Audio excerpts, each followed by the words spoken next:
The following program is rated TV MALV. It contains strong language and violence. It is intended only for mature audiences. Viewer discretion advised.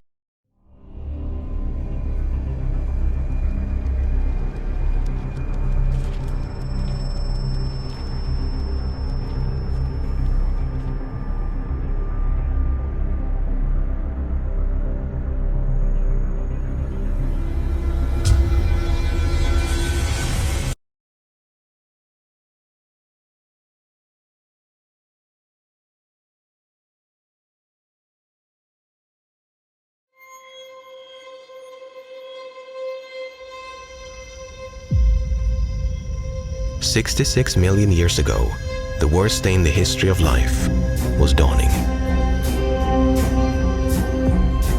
The killer came from the south at a sharp angle, hurtling toward Earth at 3 times the speed of a bullet.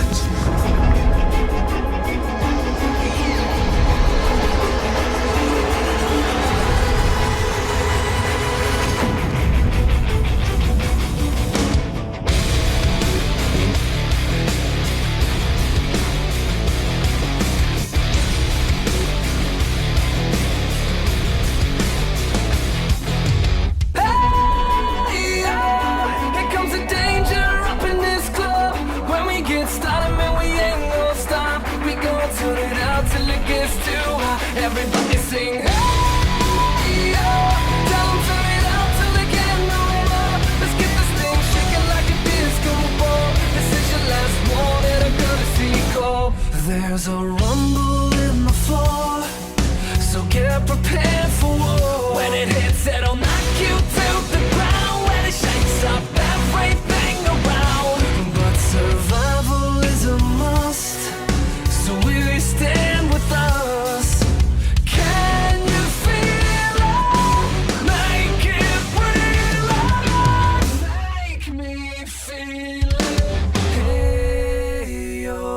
Here comes the danger up in this club. When we get started, man, we ain't gon' stop. We gon' turn it out till it gets too hot. Everybody sing, hey, yo. Tell them turn it out till they can't no more. Let's get this thing shaking like a disco ball. This is your last one and a courtesy call. Hey, yo. Here comes the danger up in this club. When we get started, man, we ain't gon' stop. We gon' turn it out till it gets too hot. Everybody sing, hey, yo. Tell 'em turn it out till they can't no more. Let's get this thing shaking like a disco ball. This is your last one and a courtesy call.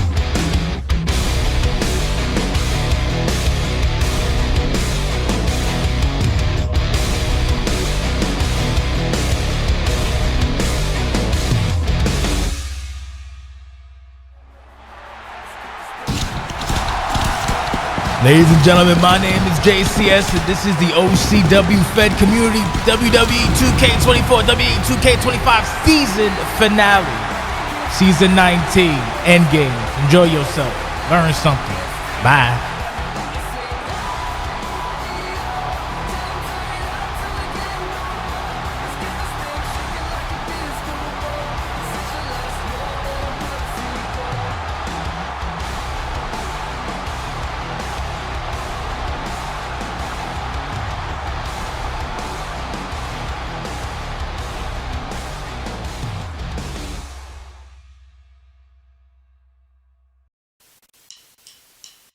Don't try to take this from me. Don't try to take this from me. Don't try to take this from me. Don't try to take this from me. Feels like I'm waking from the dead, and everyone's been waiting on me. At least now I'll never have to wonder what it's like to slip a year away.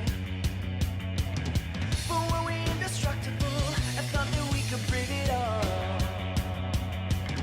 I never thought that what would take me out was hiding down below. We lost the battle, we'll win the war. I'm bringing my sinking ship back to the shore. Starting over, we'll head back in. There's a time and a place to die, but this ain't it.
Ladies and gentlemen, welcome to Boston, Massachusetts, the TD Garden, hosting the final freemium live event of season.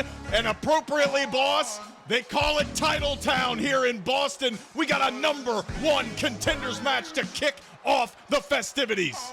I thought it was called Beantown, Jake Allen, but I guess I don't know what the hell I'm doing anyway. Cities can be Anywho, two things. two things can be mutually exclusive. We have kicking things off the women's championship #1 contender for the new champion, Marissa's next opponent in season 20. You already know what I got to say about Marissa. Expensive Welch, formerly Mac Carter, dog, whatever, etc. She stinks, but we're going to find out which of these three competitors gets a chance to Google the thought, or Goozle the thought even, Jake Allen. Don't Google the thought. Yeah, Don't please do that, please fans don't. at home. Especially if you're under the age of 13. You can see the marks still on the neck and upper chest of Pearl, that being from Marissa's strong woman, Tammy Buck, who recently came in to defend the world's women's champion. Tammy Buck don't give a... Heck. Yeah. Speaking of heck, we got Hades now, perhaps. Or a version of Valhalla, Jake Allen.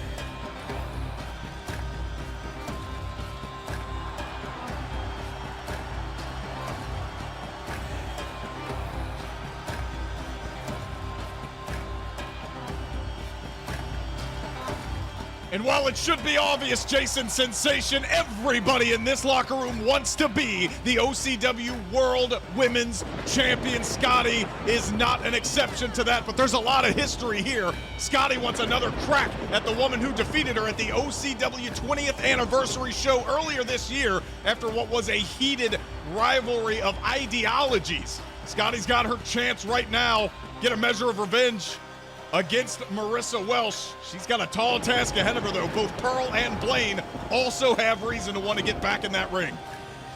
I mean, you say that she was defeated by Marissa, but I say she was cheated by Marissa and her cuckold in a.k.a. Cuckold Davis, the Mad Doggy Dog.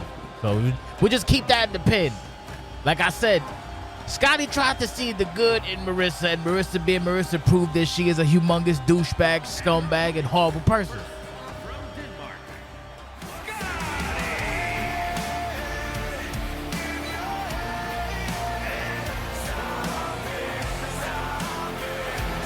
And boss, I don't know if our ring announcer here, Stacey Clark's hot Neff, you getting a little excited, or if it's Ashley Blaine that's the excited one, returning to the ring for the first time in quite some time. Former World's Women's Wrestling Champion herself, the only one in this match to hold gold in OCW prior. You gotta think she has got the strongest odds of coming out of here, the new #1 contender. I just wanted to point out, Jake Allen, that she got a Yamaha like 500cc, and she just passed by both women without even grazing them. That's professional athletic motorcyclism, if I've ever seen it, Jake Allen. Even got a little exhaust fumes in my beverage, but it's okay. We're kicking things off on the strong foot, the good foot, Jake Allen. Women's division, triple threat. It has been a good 4.5 years since Ashley Blaine was defeated by Valkyrie. That was the last time she held the World Championship. And now she is back. You've seen her clash with Tammy Buck over the last few weeks. Ashley Blaine doesn't often meet women who can match her size and strength, Tammy being one of them. And another one being in this match is Scotty.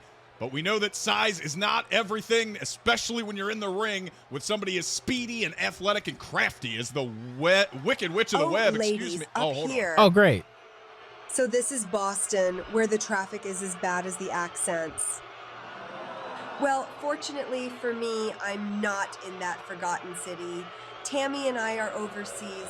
I must say that the Euro fans are much more appreciative of your women's champion. But back to the three homely beasts in the ring. I will be keeping a close eye on this match, girls. So good luck and break a leg or two. La rivedere. Arrivederci, you idiot. That is the world's women's champion, Marissa, getting the final word before these three go to work. And Pearl, immediately going to get out of dodge, and we're going to get a big powerhouse showdown right now to kick things off at End Games. Hi, Scotty Pearl. going to work on Ashley Blaine. Hi, Pro. You got a match. You should probably figure that out. Like, yeah, good. All right, nice to see you. Bye. We got a little. Oh, Blaine just got her spine recalibrated by Scotty. No, but Ashley Blaine is not somebody you can keep down with just one attack, and you're seeing her dominate right now as Pearl tried to sneak back into the proceedings here. Soul butt kick out of that reversal, and now we've seen this from Pearl before, a chiropractor, but 2 knees to the back. But this is the nature of a chaotic triple threat match, boss. You got to have eyes in the back of your head. She didn't there. Spinal, Jake Allen. This is a triple threat match. You got to have eyes in the back of your head. We saw the fatal 4-way prior with women involved. It's going to be chaotic. It's going to be hectic. It's our opening contest. One of these women will face off against the Turbo Thought, the biggest piece of garbage right now in Europe today, Marissa Welch, for the OCW World Heavyweight Championship in Season 20 of OCW. In April. I'm sorry, March, rather. The finale of what has been a fantastic year here in OCWFED. And you are here witnessing it live on twitch.tv/OCWFED. We have a jam-packed card here tonight, boss. The World Championships, both B17 and El Parca to defend here tonight. The North American title on the line. Oh, my God. Ashley Blaine shrugging off a potential crossbody. That and a lot more to come, but Ashley is not here to have me run down the card. She is here to secure her spot as the #1 contender. Yeah, you're more professional than spinning down the card in like 170 miles an hour. No one understands what you're saying. Anyway, back to the action. Speaking of, Jesus Christ, innovative offense by the innovative Pearl. Jake Allen, I got to ask you, who do you think this match favors? Well, as I said in the opening portion, I think Ashley Blaine, not just the freshest of the 3, but definitely coming back with a vengeance late in the season here, and now is taking it to Scotty, and that power is on display. I think Ashley Blaine has the advantage, but this is the craftiness of Pearl. Hurricane Rana, we saw this last week against Junko Giroda, but Blaine not to be taken out with just a single move. Back to her feet as all 3 women inside the ring. Now, if you ask me, Jake Allen, I'm sure you did rhetorically, I think the advantage goes to Pearl. Pearl has proven to be very crafty, very wily, and not to mention she's very small. She can sneak into those cracks and crevices of maneuvers, and you saw what she did with Blaine. The power didn't work, so she used some tenacity, some technique. She's probably gonna steal one. Hi, Pearl. She's used to stealing things. Bye, Pearl. She's used to stealing victories. So it might be in her bag, Jake Allen. Speaking of bag, sliding out of the ring. Yeah, Pearl holding victories over one of the greatest of all time, Valkyrie. Of course, that epic Hell in a Cell match earlier this year did not dissuade Pearl from chasing her dreams. She was in that triple threat match where Marissa pinned her to become world champion. So obviously, she has plenty of reason to want to get back at the women's world champion. Look here on the outside. More power on display from Ashley Blaine. Both women thinking the same thing. Both women coming up short, but you also got to remember, Marissa, I don't know, she beat Pearl with the roll-up, but I saw a little bit of tight grabbing, and hi, Scotty, as she's known to do. Why didn't we stop here to say hi? I don't know. We got a match. Go to your matches, y'all. Again, the nature of a triple threat match, fatal 4-way, any multi-person match of any kind, it's all about picking your spots in certain instances. Scotty certainly waiting for her moment right now, and another Hurricane Rana inside the ring. Floats over immediately. You better hurry up, Scotty. What are you doing? The triple threat to cover. Scotty watching along, and she's got a lot of confidence in the former world champion. Oh, my goodness. She does, obviously. It's still pretty early in the match, but she's chilling on the outside, biding her time, waiting for her moment. Interesting. And again, innovative offense from Pearl. Just watching everything. The leverage. Yes. Provided by the ropes there. If you don't have the power, use your environment to gain it. And now Pearl, as she's about to do, went for the springboard and got dropped. And Scotty's still waiting for a moment on the outside as a pin happens. This is one fall to a finish, but it is still in the early going here. Scotty is very cerebral in her approach. She has been in her short career in OCW and continues to do it now. And I think Blaine maybe just noticed the powerhouse on the outside not doing anything. Blaine took a quick look. And I think that's a wise choice by Blaine. You still have Pearl inside the ring. You could finish it at any time. Don't get distracted by the woman on the outside. And now dropped. No distraction needed as Blaine falling into the lap of Scotty, and Pearl through the corner, nearly into the crowd, taking out both women. She may be the smallest in the group, but she is on fire. Scotty woke up with that one. She got hit in the back of the Pearl once again with these Pearls of Hurricane Rana Factory, Jake Allen. She's popping them out like pods in the 90s. Perlican Ranas, if you will, like you said it. Following up. Oh, wait a minute. Oh, that is, wow. Oh, speaking of Valkyrie, and Blaine knows that move quite well. Went for the crossbody on the follow-up. Oh, and Lord. Scotty having none of it. But you can see the arrogance. You'd say arrogance. She is a very confident athlete, that Pearl, and you're seeing it on display right now, despite the damage still to her neck. Pearl got me coughing on mic. Too bad, Twitch, YouTube. Speaking of, Pearl kicking Blaine in the ankle. And unlike Scotty, diving right back into the ring, wanting to be an active participant in this match. And once again, second time. Oh, boy. This vintage Pearl again using the ropes to her advantage. This time, though, Scotty on her feet. Tried to steal it. Springboard 630 breaking up the cover. Jeez. There's a whole lot of that happening. Both women thinking the same. Oh, Jesus. Both women thinking the same thing. That's the problem with Pearl. Is only like 95 pounds soaking wet. So she just got to kind of use her body like a cruise missile. But even still, you're only getting hit with 95 pounds. So I don't know.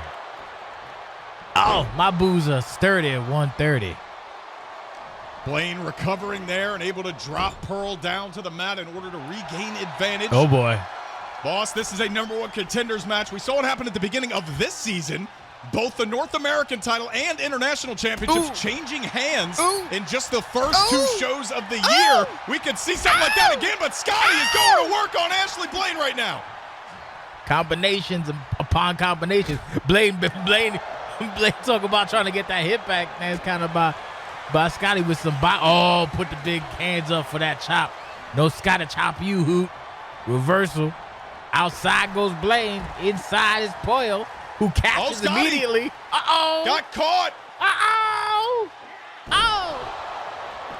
Down goes Scotty. That could be the end of things. No, is able to kick out. It's hard to wrap your limbs around such a wide base. You better relax. Powerhouse Scotty. Yeah. Oh, no plug being pulled today. That was a hard reset blocking the plug pull. You see Scotty several times go for Mjolnir's hammer, a version of it there, and is going to follow up with a fall away slam. Oh, almost threw her out the goddamn ring and Blaine, I don't know if you know, Blaine just slithering like a viper, perhaps, Jake Allen. Hotly contested opening contest for the World's Women's Wrestling Champion, which will be defended on the season premiere of Turmoil in April. Right back to work goes Scotty. And now going for a big headbutt, but Pearl had it scouted, now continuing the follow-up. So strikes of her own, plug pull does not connect. More headbutts from Scotty. These do connect. God damn. Concussion Protocol City, USA. Population 1 by the name of Poyle. Turnbuckle to boot, Jake Allen. Back into the corner she goes as Blaine taking advantage of the situation. God. Big time innovative offense from Ashley Blaine, going for the cover after whatever you want to call that. The 8-second ride, I believe she refers to it as. It was a bit of a ride, and now we are not done. Oh, God. Ashley Blaine locking in a chicken wing to the much smaller Pearl. She is in a bad position right now. Scotty down on the outside, can't get in there to break it up. Finally does. Some people get just in time. Jesus Christ, some people pay to get choked up by big ass women. Pearl ain't the one who Big Larry just folds her in half. Outside she goes. Scotty trying to use her body on body. Scotty on Blaine, but Blaine too big. Blaine counters. All Scotty counters Blaine. Down goes Blaine. Scotty in control. All the big leg drops. Sister, it's not connect. You can hear my broadcast partner certainly fired up. I don't know what he smoked before this one, but I want some of it. Crack. Big leg drop does not connect. Over the top rope. I don't know how much Pearl had to do with that. No. But Scotty's going to take advantage with some more headbutts as Blaine is down on the outside. And this is that third act of a chaotic multi-person affair, boss. It can happen at any time. Scotty wants that time to be right now. The good death note. Oh, gets right into the clutches of blame, Jake Allen. Oh, God. The good death doesn't connect, but Scotty still enough gas left in the tank for that Fez press on Ashley Blaine. It has been a battle of power between these two. Pearl trying to get any advantage she can in the meantime. This is an exciting affair to kick things off. End Games 2025, the finale of Season 19, OCWFED, where the best compete. Getting fancy with it. That grandstand and hot dog, and his Pearl gets in trouble. Counter by the Poyo with the elbow, Jake Allen. She tried the handspring moonsault. It did not work, and Scotty just exiting the ring. She didn't want to have to deal with whatever Pearl was going to give her, and is whipped into the barricade. I don't know who the hell Blaine is signaling, but that's terrifying. Oh! All three women, you can see, doing the best that they can to survive in this one. And once again, much like we saw earlier, turning your back on the Wicked Witch of the Web, Pearl, not a great idea. Scotty once again falling victim to that suicida. And now the attack continues on the outside. Pearl has not been one to rest or wait her turn in this results. Oh, Blade. Oh, what's she doing? Oh, my God. Oh, my. And On the Blade's following spot. her. Blade, oh, no, Blade. That's not it. Oh, Blade's God. gonna go two back-to-back elbow drops. I'll keep you on your Scotty ass. on the outside. And yes, now we have essentially turned this back into a one-on-one contest. Oh! And out of nowhere, Pearl Oh, no way, who? pulling the plug on Ashley Blaine's chance. Oh, my God. God. Strong style, Jake Allen. Oh, doesn't matter. Back to back. Maybe we want a hard reset. Scotty, though, back to her feet.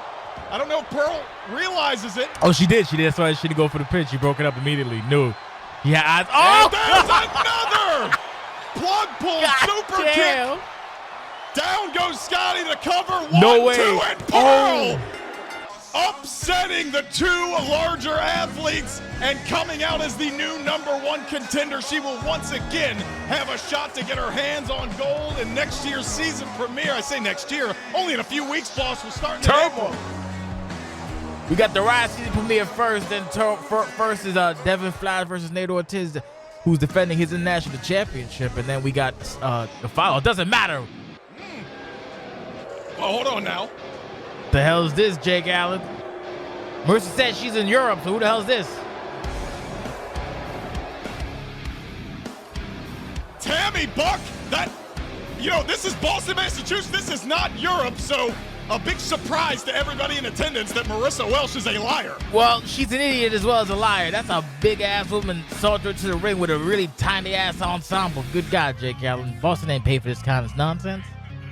Since Tammy Buck has been introduced onto the scene, she has not given a damn about what anybody thinks of her, and for good reason. She is more than willing to put the boots to anybody who does. Pearl don't give a damn about the size difference. Standing her ground as the new #1 contender. Better call Omen or something.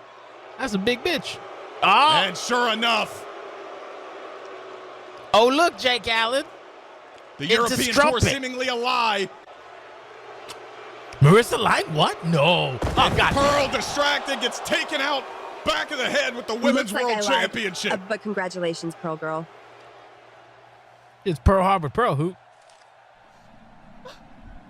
Tammy Buck is going to rip Pearl in half with that bear hug, trying to snap her in pieces, and there's another goozle. No, Tammy, not tonight. You can let her go. Maybe some rare sympathy or maybe overconfidence from Marissa. That's less rare. Pearl, let me tell you something. I'm going to spare you tonight. I want you to live in fear. I want you to sweat it out, bitch. You think you and DNS are any match for me and my crew? Laughable. You may be the Wicked Witch, but I'm the Wicked Bitch. No line denying that one, Jake Allen. Definitely. Monday, Tuesday, Wednesday, Thursday, Jake Allen. Friday, too. She may have had the last word here tonight, but Pearl is still the #1 contender. And on Turmoil, in just a matter of weeks, we will see if she really is all she claims to be. Marissa Welsh and Pearl running it back. We got, oh, look at the stand down. Pearl with the battle damage and Marissa with her thought damage. Tammy Buck looking like she about to go to Oktoberfest with a beer garden. I can go for a beer garden. Shout out to Lorelei, New York City, Chinatown. Anyway, back to the action. We got more for you. Stay tuned.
There's a thief in this attic. This skimpy amount of insulation can rob you blind on your fuel bill.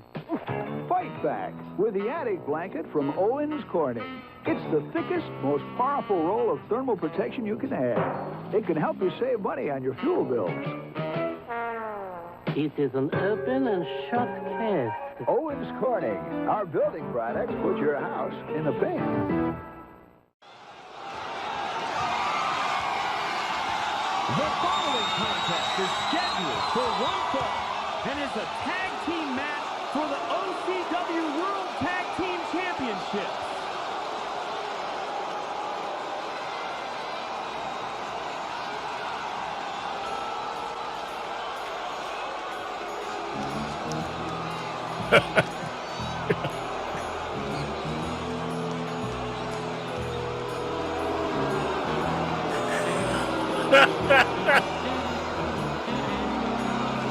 Welcome back to End Games, everybody, and Click Bay has arrived, the new #1 contenders for the OCW World Tag Team Champions. The famous internet celebrity Clickbait. You can see them in the front there, accompanied by Bay, two of the most ridiculous personalities you will find in any wrestling federation in this business. But somehow, some way, boss, they have turned their subscriber count into momentum. Well, Jake Allen, as you mentioned, this broadcast or this match is brought to you by Corning Fiberglass. It's the quality fiberglass available at your local Lowe's, Home Depot, and wherever you may purchase fiberglass materials. I have fiberglass right now. We'll put that down so that it's not divided between me and you. We're going to keep the walls separated, but together rather. But yes, quality fiberglass at quality prices. And yeah, I guess we have a tag team match as well. Clickbait. Clickbait taking off the tag team champion. Trying to lead. It's too early for this shit, Jake Allen. I ain't built for this no more.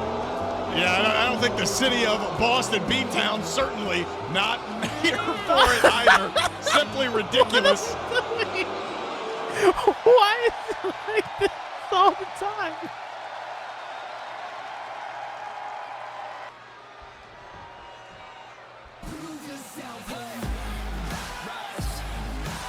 Oh.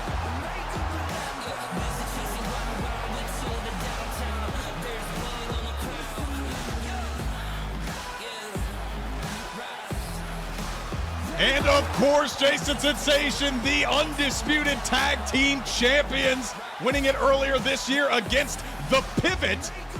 And storming onto the scene, really, boss, these are two of the finest rookies OCW has seen. And much like Clickbait, they like to have a little fun, but when that bell rings, all four of these competitors will show you that they are here for a reason. No shorter than the champions, Gabriel Vincent and Eddie Ramos of the Underground Elite. The R in Eddie is for creative. Jake Allen, you often say this connotation, so I'll do it for you right now.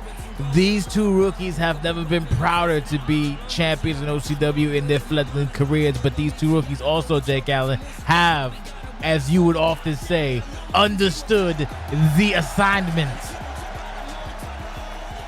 They are really repping the galaxy here, and I gotta tell you, there's no R in Eddie, and creative starts with a C, but I can't blame you for being distracted with Bay here, doing whatever he's doing. The Underground Elite looking locked in right now, and looking good while doing it. They are here for a championship defense on pay-per-view, premium live event, whatever you want to call it. Twitch.tv/OCWFED is ready for a championship match. Creative.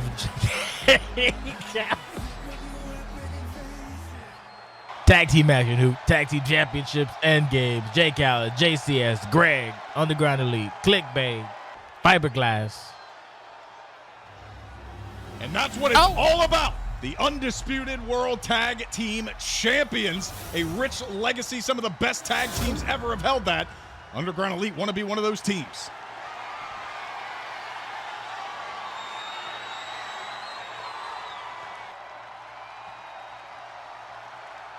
Obviously, the huge upset 2 weeks ago against Jackson Montgomery and John Carter of Executive Order landed Clickbait in this position, and I think it's fair to say, boss, nobody expected to see Bay and Clickbait compete for these titles. Greg, throw it up! Oh, somewhere Jimmy Jim is screaming, and he doesn't know why.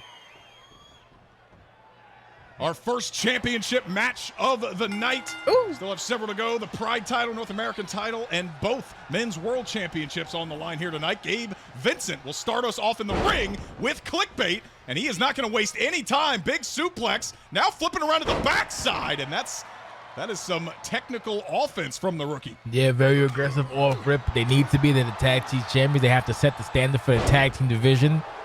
They want to make sure that they hold on to that championship as long as humanly possible, especially as rookies. So clickbait, if you will, might be a drop in the ocean, or it might be a pivotal shift into the tag team division. We will find out as this proceeds. Beautiful quick tag to Eddie Ramos. Oh, hey, roll my R's, cool.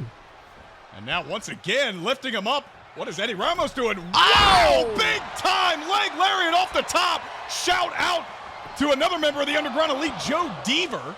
Likes to utilize that falling leg lariat, not from off the top rope, though. Clickbait in a bad way right now, but that's one way to get back in the driver's seat. Huge Hurricane Rana. Bit of theme tonight already. Oh, yeah. Oh, God damn, that kick almost knocked Eddie's head off, but he's still. Oh, big boot does not connect. Or maybe a shin kick. More tag team match. Oh, ooh.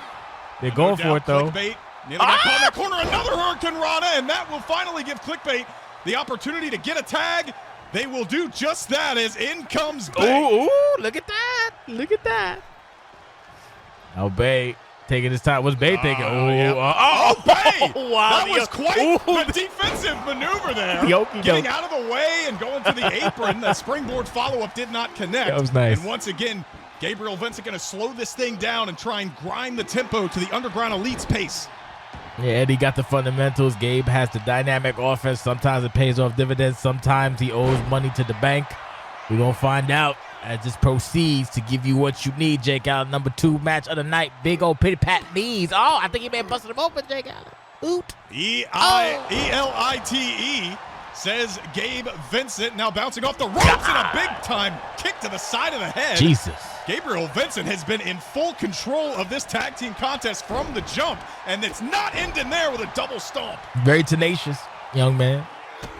The teachings of Joe Deaver, if you will, came up short against the wrestling man, John Cartier. Oh, now a little one for your mind by Bay. Oh, God. It's a greasy man, Jake Allen.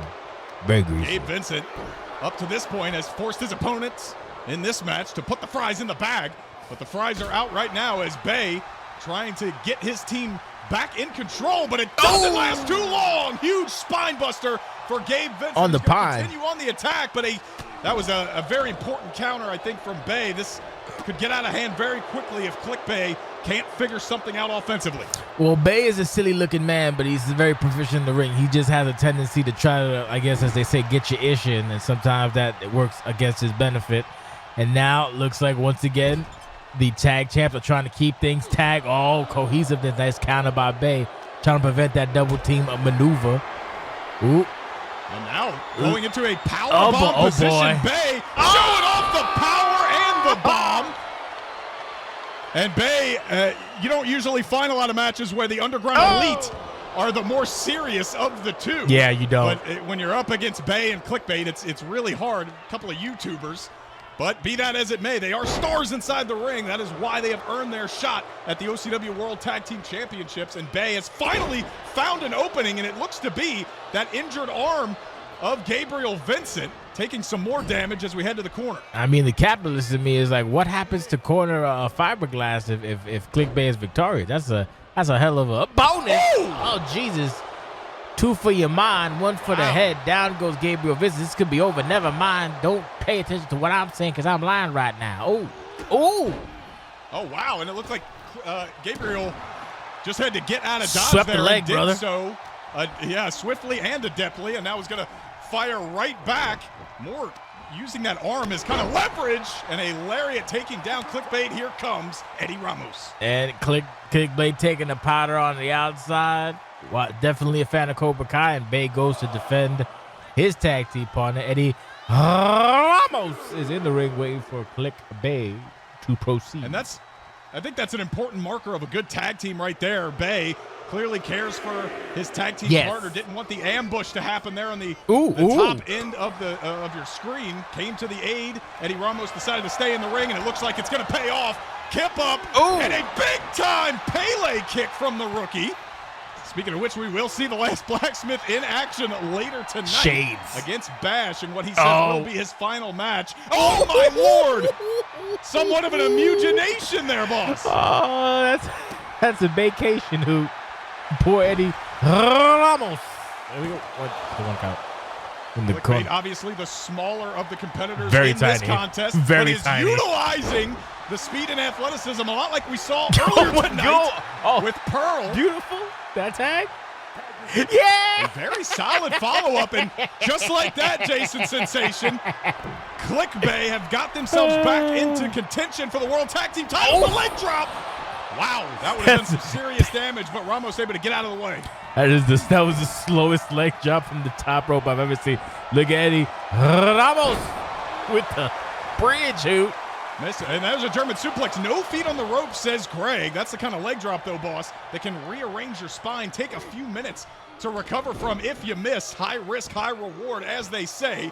And we're seeing it on display right now as Ramos once again, like his partner earlier, grinding the match to his pace. All I got to add to that is Mexican bridge. Into the corner. Count. Oh, wait a minute. Eddie goes to the outside. Bay, try click jaw with the distraction. Oh, dirty. The distraction now taking out Eddie Ramos. And now on the outside, getting in the face of Gabe Vincent.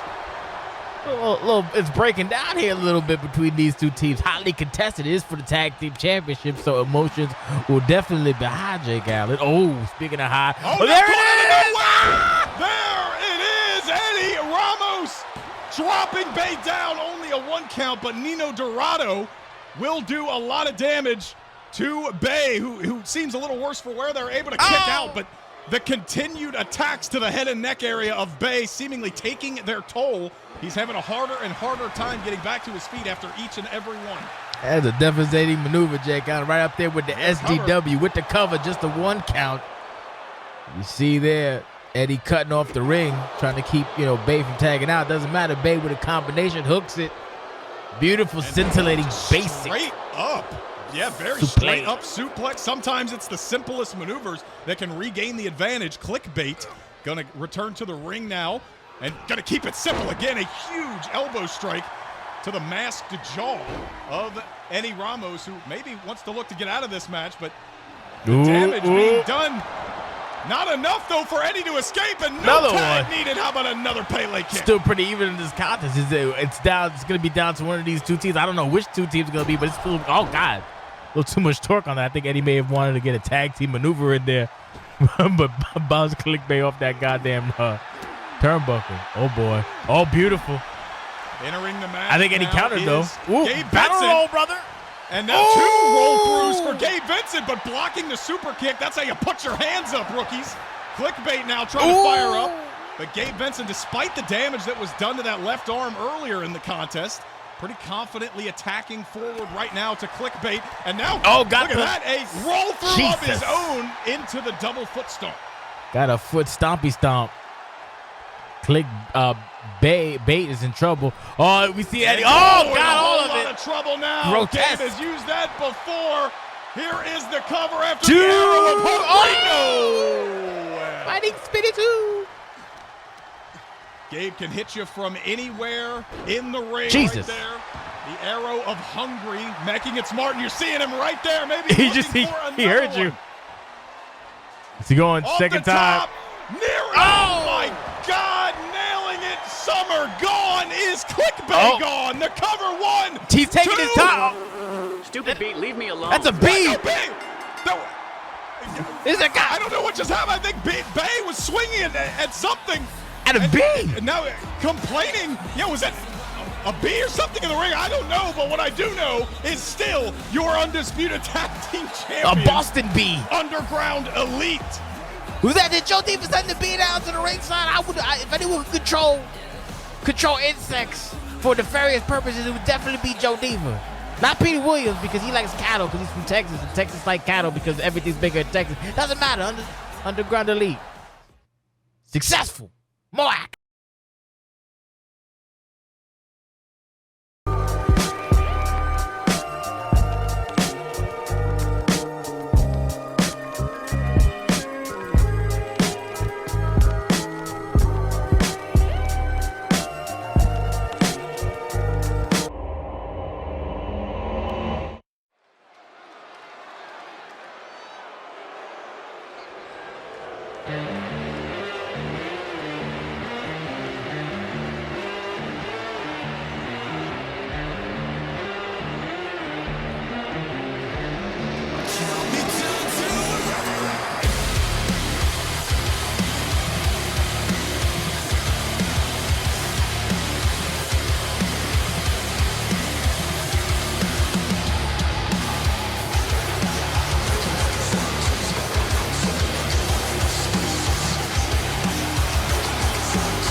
Hey, y'all better pipe down while you're in front of greatness. This is the greatest world champion and the greatest and last light heavyweight champion in history right now.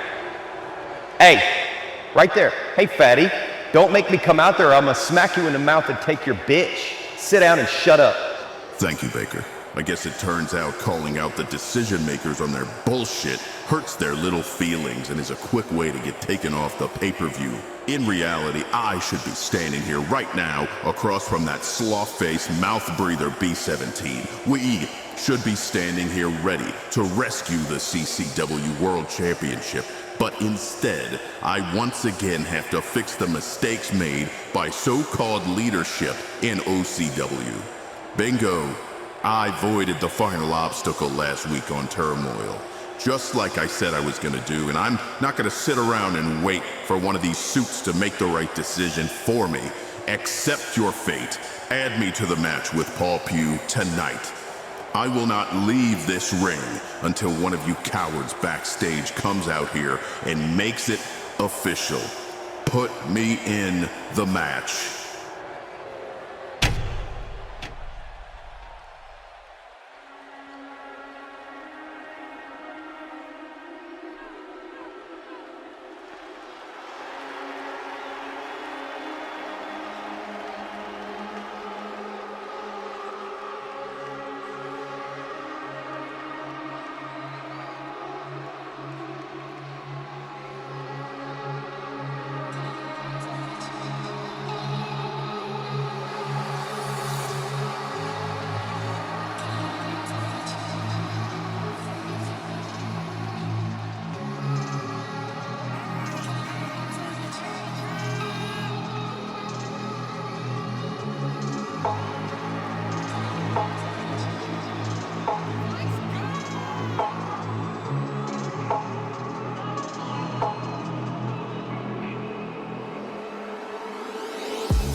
Welcome back, Boston, Massachusetts. TD Garden just got a whole lot hotter, boss. A Chindi fire on this journey. Just over 7 years in the making for the last Blacksmith, the hardcore icon. He's been gone for a while, but has been resummoned by the Darknet Society's leader, Bash, for what he calls his final hurrah. Jason Sensation, could this be the last time we see this horse mask? Hopefully not, Jake Allen, but in true horse fashion, the last Blacksmith is here to, I guess, put the Who's to one Bashington III, Bash's Clay, if you will. Bash pulling a page out the horse handbook and just randomly trying to summon, as you said, the horse. Horse hasn't been here for a hot minute. You saw the streak he was on last season, a legendary, legend killer-esque streak of a who's who falling folly to the horse. But now Bash is trying to make a name for himself after that crushing defeat against B17 last year, 2024, despite his comeuppance with a DNS overcoming the Ice Cold Daddies last year as well. There's still a lot of tension and animosity within Bash. He wants to prove he's the very best. And why not prove he's the very best by going after one of the more loved, enamored, and iconic superstars in OCW today, Jake Allen? And you're seeing why! Oh my God. God damn it. And there you see the emotions running high, the crude translation on the bottom. That's just Blacksmith right there. Speaking of crude, Jake Allen. Speaking of crude. I think we did it this time. There's something in the air inside the starshine. There's something in the air we'll never know. I can feel it take hold. Infected.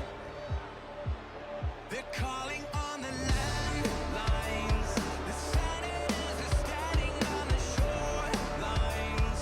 The warning lights are burning all aglow. Talk about crude, talk about enigmatic, and talk about a quick riser, much in the same vein as the last Blacksmith back in 2018. Bash storming onto the scene to make a name for himself. And again, like the last Blacksmith in 2019, just calling out one of the decorated veterans in the locker room then, Cassidy Hayes, in the case of Blacksmith, and now Blacksmith himself is on the receiving end of such a call-out. Bash, however, wants to do more than just win this match and prove himself. He wants to put down the horse for good. He's coming out second to the horse player jacket. Think he's styling and profiling. You know he's happy that Poyo won that triple threat for the #1 contendership. Now can Bag bring it home for DNS? That's the big question. Thus far, OSHA violation. Who? That's just on him. He pays for that. I don't pay for that. Bash coming off a major victory at Ambition 100 against Luke S. Dimsmore. Was able to hold the line and pick up a win there. And he keeps going forward. Like you said, this is all in service of getting back to a world championship opportunity, boss. Let's face facts, though, Jake Allen. That's the horse. That's Bash. That's Greg. And speaking of Bash, like I said, let's be frank. He walked through Dismal, but just barely. They came down to a clutch moment. And now the horse getting to his feet. It's going to be ring rust on the horseman. That's the thing, Jake Allen. Oh. No doubt about it. The way the last Blacksmith tends to compete, puts his body in harm's way a lot. And right now, his body's in harm's way from those vicious chops. Oh, my God. And Bash going to go back to the well a third time as Blacksmith still standing his ground. Will not go down. Finally, a counter. Blacksmith needed some time off after that run in late 2023 through 2024. Now returning here to take on Bash. First time ever matchup. Blacksmith, sunset flip, power bomb. The Italian star going for a weapon early on. Bash ducked it. Oh, kendo stick hoop. The Asian beat stick. And naturally, Asian beat stick got the hardcore icon. He's called that for a reason, Jason Sensation, pulling the strings to make this thing no disqualification. Jesus Christ. That's a big old stunning drop kick by the horse. But again, ring rust is going to be a factor. But also, Jesus Christ, you also have to take into consideration that when you're in the ring constantly, like someone like Bash, then these things are second nature. The horse, he hasn't been here for a while, so when you take in this offense, it hurts extra. Your body's not used to it. Your body's not physically callous for this type of punishment, as opposed to Bash. Oh. Well, if there's anybody in OCW that's calloused and blistered from the damage done over the years, it is the last Blacksmith, trying to avoid more right now, or maybe he wants a little bit more to get his body shot, get back into shape. And right now, Bash is helping him out with that. Started with those vicious chops and is now taking it to the reinforced padding on the outside of the ring. Doing a little bit of wrestling. And it looks like, oh, look, I thought he was retired, but Ryu Matsumoto has made an appearance. And now, Blacksmith, much like he did at the last time he encountered Ryu Matsumoto, not having any of that trash. And now Hurricane Rana on the outside drives Bash into the barricade. These two seem content to keep the action here in the corner. Whoa, golly, the fans getting more than they thought they were purchasing here, boss. Oh, indeed. Oh, got a Manhattan drop or an atomic drop if you nasty on the last Blacksmith. Those are two different moves. I mean, depending on who you ask, but you had it right the first time. Nope, it does not. It does not. It is a Manhattan drop. You nailed it the first time, boss. That's why you're one of the best in the business. Back inside the ring we go as the last Blacksmith, bringing a steel chair into the mix and a sledgehammer on the bottom of your screen there from Bash. Jesus Christ. This has devolved very quickly. Oh! That'll fracture your skull. Jesus. Yeah, narrowly avoiding the metal part, the top of that sledgehammer, but he got donked by the rest of it. Still, a lot of damage as Blacksmith trying to go to the high rent district. Bash. Thought he countered him. Hold on. Top of the head, top of his bone. That's how you blow the knee. And now, that's how you blow the knee. No avoiding the hardest part that time, and Bash is not finished. This man's going to town with a goddamn sledgehammer. That will cause critical wounding and/or mental effects on your body parts, ligaments, and tendons. Christ. We do have championship glory on the line, but as you can see right now, there's going to be a lot of violence.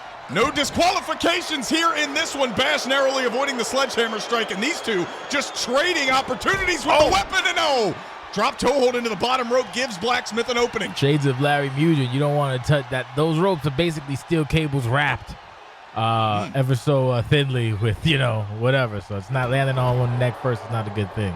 Rearrange your trachea, rather. Your larynx. Shot. Yeah, right to the larynx. Shot to the midsection. And a springboard stunner. That was sensational, boss. The last Blacksmith afterwards. The cover 1-2, and Bash nearly got caught there.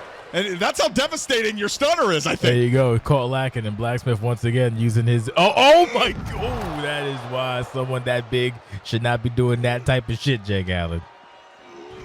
The heavyweight Bash going up and over the ropes there, and he did not land on Blacksmith, but is able to bounce back quickly, and now has the smaller Blacksmith in his grasp and slamming him right in front of us here on the table. Definitely bounce back, Jake. That's a fat joke because he's a large, husky boy. Back to the action. He's a big man. Yeah, very big. Very, very large and in charge. I often wonder about him and Pearl, but then I get nightmares and I can... Oh, never mind. That's a nightmare for the last Blacksmith. Let's move on. That is Bash Fist. Or BashFist.bat. And now continuing things on the outside. Bash not done delivering the punishment, and again on the table. Right on the corner, boss. That'll pierce the skin. Trying to get at his internal organs is Bash. Bash is trying to prove that he is more hardcore than the horse. Jake Allen. Good God. We've seen examples of it. Obviously, the most recent being that True Survivors tag team match at Anniversary 20. But he has had his wars with Paul Pugh and others in the past, and putting all of that experience to good use right now. Blacksmith having a lot of trouble recovering after that powerbomb on the table. Yeah, he's gonna have some issues, and he's getting tuned up by Bash with going for another one. Right on the crown of his skull. That's damage in the neck. That's damage in the dome piece, like Jerome's knees. Horse is having a hell of a time right now, being out wrestled, out maneuvered, and out hardcore by Bash. This is exactly what he wants. He wants to send this message, and right now Blacksmith is in a bad way. God. Look at that. And you see, I think Bash was trying to get him back in the ring, but Blacksmith's corpse just collapsing on the ground here in front of us. And Bash going to do even more damage now, going after every single limb. Blacksmith, whether he wants to retire or not after this one, I hate to use the R word, Bash is not going to give him a choice. Jesus Christ, he's got all the hard work. We got a TSW in the main event as well. Goddamn. Inside goes the ladder. Even more weapons of destruction being introduced here. Blacksmith, no stranger to utilizing the ladder. Taken back to his matchup with Cassidy Hayes a couple years ago. Wait, hold on. Blacksmith, a sudden surge of adrenaline. What's he going to do? That's a horse kick to the top of the skull of Bash. And Blacksmith Mateo not finished yet. Just like that. A rally, if you will, by the Blacksmith. Oh, my God. On top of the key. Axe handle. I thought maybe he was looking for that Meteora. Instead, suplex.exe. That's the part of the table you definitely don't want to land on. The cover, Blacksmith out before the count of one. I don't know if this guy's human. Well, no, he's not human, Jake Allen. He's a horse, of course. And there it is, Shades of Dupree with the cartwheel. Jesus Christ.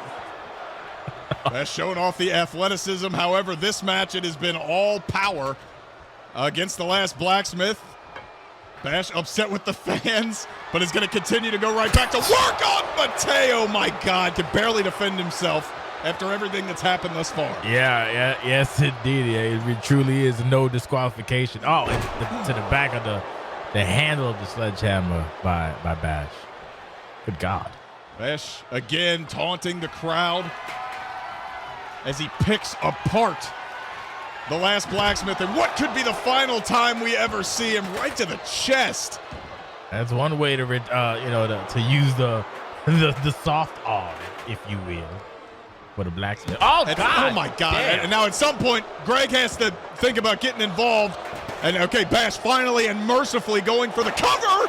And Mateo, come on, man! At some point, you got to look out for your future health.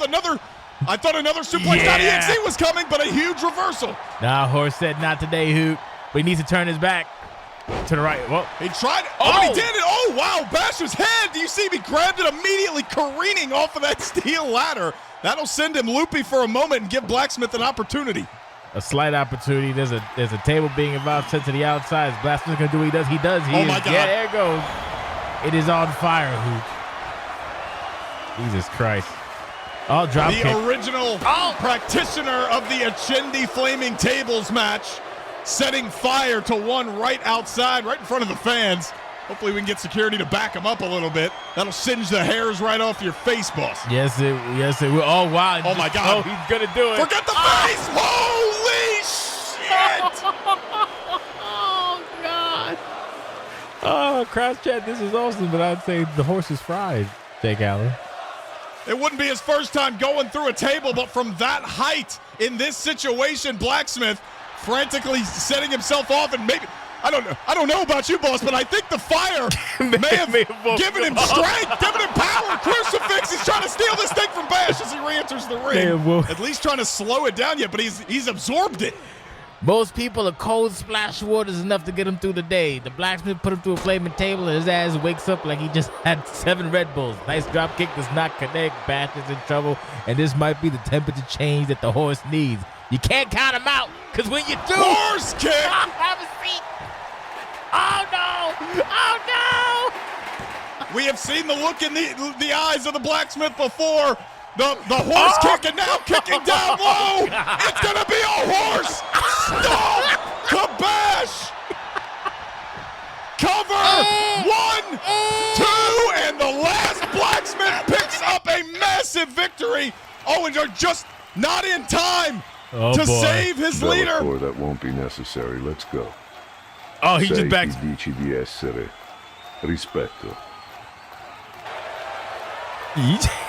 He's back up to his feet, ASAP Rock, and he's out of here, Jake Allen.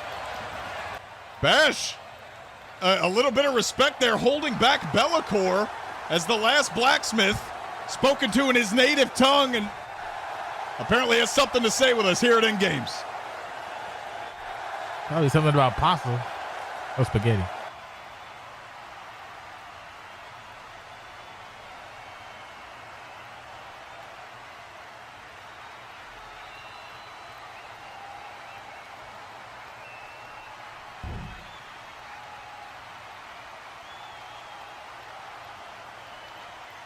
I remember that. First ever Rumble Grounds. Yeah. Where the last Blacksmith debuted.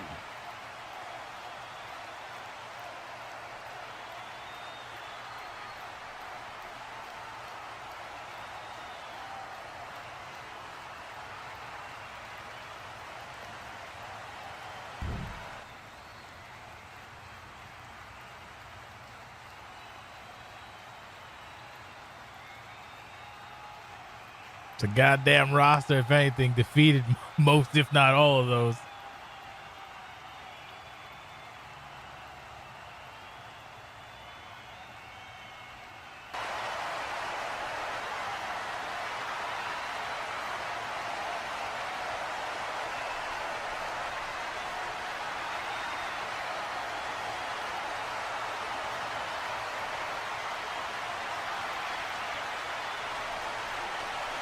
You're welcome, Hoot.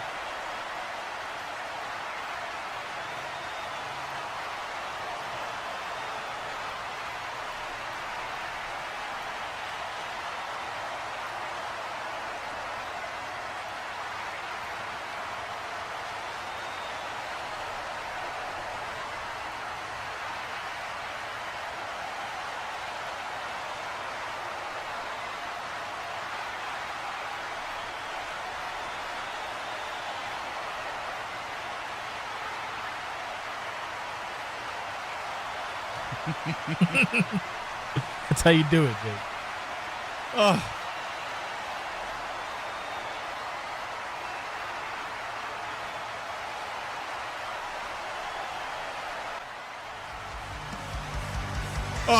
Boss! Ci sta tagliando le cipolle qui!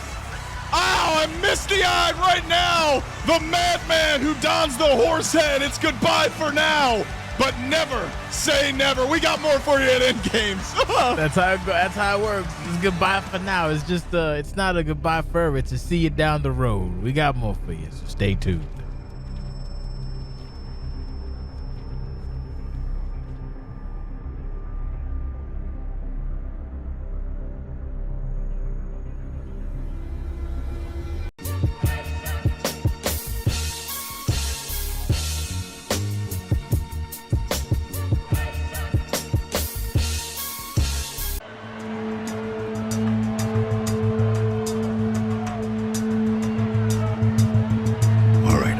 With you later.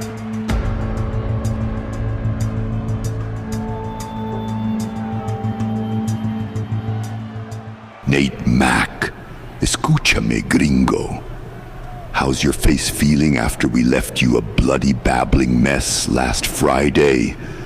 Better yet, how's your arm after mi primero almost ripped it clean off? Tonight you are wounded prey, and Parka will put you down easy, like the feral stray vermin that you are.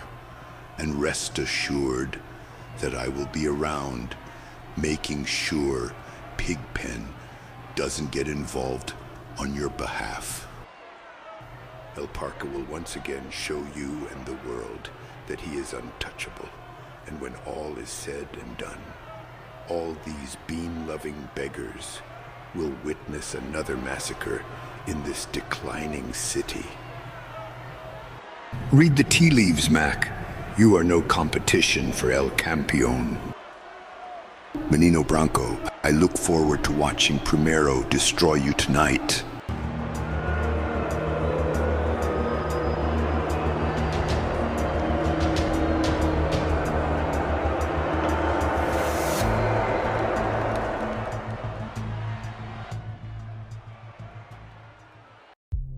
So, everybody saw myself get involved in some... I have a fucking reason to sin. Let me leave my soul to burn and I'll be breathing it in. I'm addicted to the feeling, getting higher than the ceiling. And we're never gonna want this fucking feeling to end. Just conceding, giving to your entertainment again.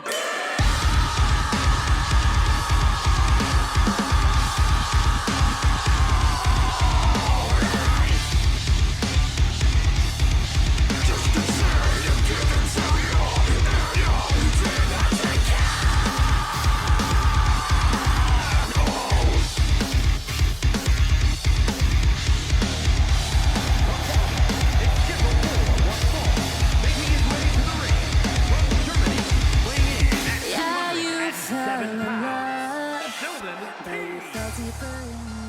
Listen, Clinton Sensation, we are back here at End Games 2025. And if you would have told me 2.5 years ago when this man was on his way to becoming the top star in OCWFED that this was in his future, I don't know that I could have believed you. The new Sheldon Trimbley is here for a measure of revenge against Luis Bishop. It's not a phase, Mom! I'm gonna beat up a Dominican in Boston! Perhaps, Jake Allen. A grudge match of epic proportions. Lulu taking on Sheldon Trimbley. Both men on similar trajectories. Both men in varying directions collide in the middle tonight on Boston on End Games season finale. OCW season 19. The best, the brightest of the new or current generation, if you will. I guess they're both current now, not new so much, because it's been like 4 or 5 years each piece. But I digress, Jake Allen. From Prodigy to pissed off, the fallout from Sheldon's run-ins with Archer Dillinger Enterprises and, of course, the world champion, who we'll see later tonight, El Parka, now aiming for his running buddy. I mean, sometimes you just gotta just do therapy. That's what I did. That's what me and Boo, you know, okay now. But I digress.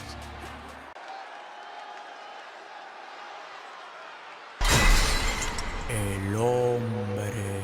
El hombre más exitoso del país, con demagogo no hago trato. Si tú tienes lo que yo quiero, agarro y te contrato. Cristóbal, diseñador, modelo, arreglo y productor. Mi competencia se mudó para el Cristo Redentor. Jeepera 2020, apartamento 2020. Lo único que me falta es tener un hijo 2020. A mí me tiran ciego, sordo, mudo y desmayado. Hay uno que me tiene de mí, todo lo coge fiao. Pidiendo y pidiendo y los réditos subiendo. Oh, yeah, oh, yeah. Pidiendo y los réditos subiendo. Oh, yeah, oh, yeah. Pidiendo y los réditos subiendo.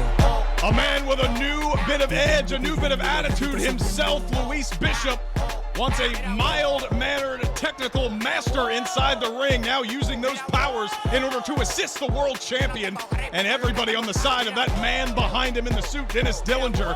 But Luis Bishop has long been considered a prodigy in his own right, Jason Sensation. Damn Skippy hippie. He says Brooklyn, I say Dykeman. This is you got some mango, you got some queso blanco, you got some salchicho, Jake Allen. I got them all. Wepa is not for Dominicans, but in this case, he definitely gets a Wepa. We got Sheldon Trimbley, we got Lulu, we got Dillinger hanging out there. Hi, Dillinger. No title on the line here, boss. But as Greg rings the bell, it goes without saying that a big victory in the final match, the final show of the season, goes a long way to positioning yourself as a title contender as we head into the new season. Here is the cover. Early on, a series of strikes from Sheldon Trimbley. Be interesting to see what kind of style he goes with. We know he's liked to blend them over the years. He's had a lot of different teachers in his short OCW career, and that's kind of a part of the problem, boss. Yeah, you can't have like too many damn mentors. Like, I ain't gonna make it about me, but I mentored already Money and Nato Ortiz, and the pudding speaks for itself. Or the proof with the other pudding, it doesn't matter. Back to the action. Yeah, Sheldon now able to counter that leg drop. Luis Bishop likes to utilize that. Sheldon was able to get out of it for a moment. And there is the counter wrestling he is so well known for. One of the things that made him one of the youngest OCW world champions in history. Obviously trying to get back to that and following up with a leg drop of his own. Some mind games, insult to injury there. Speaking of mind games, Sheldon brought this up on social media. He has not had. He's been three losses back to back to back. He needs this win desperately. Because that's got you. Oh, little gator roll hoop. Well, it looked like to me Luis was going to try to go for that Scholar's lock, but Sheldon just rolling out of the way, turning it into this gator roll. But that's the innovation on display from Luis. Sorry to cut you off, boss. It's okay. You got to do your job. I got to do my job. But you got to know that, nerves have to play into that. Sheldon's already a bundle of emotion, and that's the problem. You can't really work. Sometimes you can use emotion to work for you, but in Sheldon's case, it may not be working out the way he wants to, going through all these different emotions and feelings and whatnot. Oh, look at that. Oh, God. Nice counter by you have heard it from the horse's mouth over the last several months. Sheldon right now focused on becoming his own man, focused on regaining his momentum in the OCW ranks. He doesn't mind if he has to go through some turbulence, because in his mind, all he has been forced to deal with is turbulence over the last 2 years. How about some turbulence on that neck breaker? Here's the cover after the cutter. I don't know. Just whenever you want to be flustered, Lulu with the combination, still pretty even. It just grabs him back, big back body drop. Is he going for a pin perhaps, or he's taking an assessing situation? Sheldon in the corner. Some trouble on this occasion, Jake Allen. Maybe looking for the cover there, but the wits, the in-ring finesse of Sheldon Tremblay able to get to the ropes before he could. Talk about wits and finesse. More defensive wrestling on display, this time in the case of Luis Bishop. It's like little movements that get a reaction out of someone like me or you, Jake Allen. Put that in. Oh, how about that one? That'll do it for both. Almost flat-footed into the elbow in the corner. Now trying to follow up with another leg drop, and it looks like that's going to be a battle we deal with the entire match. Sheldon, quick follow-up. Sheldon said it doesn't work for me, puppy. No leg drop. Ooh. Sheldon Tremblay looking for that super kick. He likes to follow it up with the German suplex. No blood and wine yet in this contest. Great dragon screw counter out of it, but Sheldon not to be outdone. And this is what we expected from these two. Oh, there's blood. No wine, though. No vino. Here's the cover, though, after that super kick. And it looked like Sheldon, he kicked him so hard he didn't even have a chance to grab him and turn him into that bridging German suplex, and now trying to follow up, but Luis Bishop right back to his feet. Both men know they cannot give an inch, and neither wants to. We're going to go right back to that psycho cutter from the German prodigy. Down go Lulu. Lulu taking some time. Well, he may have been rocked by that while Greg looks on with a bequizzled look on his face. Jesus. Luis Bishop has had a lot of investment put into him, not just from his supporters, but from the man here at ringside with us, and we're going to see if it pays off. What in the hell? Sheldon Tremblay, oh my God! And boss, over the years, we know everybody DDTs, but that was one of the most vile versions of it that I have ever seen. That's a Turmoil DDT if I ever saw it, Jake Allen. And you mentioned earlier, Dillinger's out there. There was a whole big kerfluffle a couple days ago, last week rather, with Dillinger trying to get to the bottom of everything that's happening with his enterprises, and out comes the World's Wrestling Champion being ugh. So that's got to weigh on Lulu as well. Well, Luis Bishop has the support right now. Is honestly trying to make his own mark, maybe become a world champion at his age, much like Sheldon Tremblay did at Resolution a number of years ago. Back inside the ring, we have these two master technical wrestlers, but Sheldon Tremblay has looked a lot more aggressive than we're used to, and you see grabbing the arm there, talking about former mentors and teachers. I think Luis was trying to lock Sheldon's arms into that humble beginnings DDT shades of Rex. Oh. And I'm going to DDT on the other end, these two. You called it. Oh, wait a minute. They are so similar in a lot of ways, but I think the move selection's intentional. We're going to jump and smack on the jaw. Sheldon Tremblay trying to dislocate the entire jaw, decapitating Luis Bishop, but it's not enough. I thought for sure that would have been 3. I think Louis may have been busted open by that. I'm not sure. Wow, dumped through the middle ropes. Beautiful counter. Oh, my God. I think you're right. Look, right at the bridge of the nose, Luis Bishop. Yeah. Waiting for but that seems to only have fired him up over the top rope. Well, he was fired up for a moment, and now Sheldon landing. You can see the blood pouring after that Icarus fall elbow strike inside the ring. Lewis in a bad way right now. Yeah, you get that. Your nose gets struck. You know what happens. Your eyes get watery. You can't see when you got tears in your eyes. I should know. I often have tears in my eyes. Very hard to see. Almost avoided a couple accidents back in the day. Anyway, back to the action, Jake Allen. Real men cry. Yeah, sometimes. As Sheldon Tremblay also get therapy. Oh, Jesus. Therapy for that, too. Physical therapy for Luis Bishop. God damn. There's no tears right now for Sheldon Tremblay, only rage. Again, this all started with Luis Bishop and his cronies back when Sheldon Tremblay challenged for the World Championship against El Parca unsuccessfully in that Iron Man match. And since then, he has been on a mission to destroy everybody that comes in contact with El Parca, even his opposition, as John Carter will tell you. I'm glad you brought that up. John Carter catching strays, even though John Carter was victorious. John's just trying to live his best stupid life. He made a friend in Sheldon. Sheldon's like, that doesn't work for me, brother. And despite the loss, John Carter's not going to forget about the physicality, and neither is Luis Bishop. He's trying to send Sheldon home with a message and a memory of his own. Forearm strike, taking the prodigy over the ropes, and another springboard attempt, this time landing right on the tailbone. Yeah, this poor guy, this poor dude's ass is all jacked up. Pause, no diddy. And no Sheldon oil. has Sheldon, boss, he has, since that Icarus Fall elbow, he has hit another level of confidence and power, seemingly immune to pain. He about to break that curse hoop. Once again in control, trying to get Luis back into the ring, and Luis counters here. He is still not out of it. He's still trying to show some of that fight, baby. El Tigre got a little left in the tank, Jake Allen, spinning toe hold. Down goes Sheldon. Frustration going to kick in. You see the frustration right now. Yeah, very frustrated. Oh. And more classic mat wrestling, attempting to frustrate the prodigy. Luis Bishop may have a broken nose, Jason Sensation. He might. Oh, got the There's one leg drop. Finally, after with a third time being the charm. No! It's very hard for Lou to get to. That's one of the most scouted maneuvers in professional wrestling right now, the Louis leg drops. Oh, counter. We go to the deep end now, Jake Allen. We're about to get some powerful wrestling. Here you go. We've seen both men in the deep end before. Both have seen success and failure. What will happen here? Luis Bishop counters. Sheldon counters. Back elbows, back and forth. Here we go. No counter that time. Sidewalk slam, taking down Luis Bishop. Yes. So it looked like knocking the wind out of him, but smart move to get to the ropes. And what does Sheldon have in mind? I think he's thinking blood and wine or something, but Lewis in a precarious position. He's not in blood and wine positioning. Oh! Sheldon getting countered with a forearm, but bouncing off the ropes.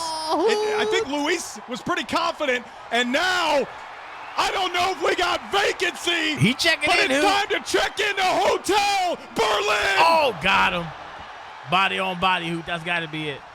Right to the almost broken, shattered nose of Luis Bishop, who kicks out. Sheldon Tremblay has won championships, has become one of the greatest tag team wrestlers in OCW history with he that about move. to flatten Lulu hoop. Icarus Fall again, right on the nose. Surely, Luis Bishop is not getting kicked it again. Oh no, this gotta be messing with Sheldon in the psyche right now. He's just hitting with everything he got. And Lewis still got something left. He's tying him up, brother. Oh, wow. Going He's to stretching extreme him out. legs. Oh, wow. Sheldon Tremblay going to rip the head off of Luis Bishop. He said you're going to kick out. That's fine. Wow. The Memento Mori. Locking in that STF-like maneuver. Sheldon Tremblay throwing everything and the kitchen sink.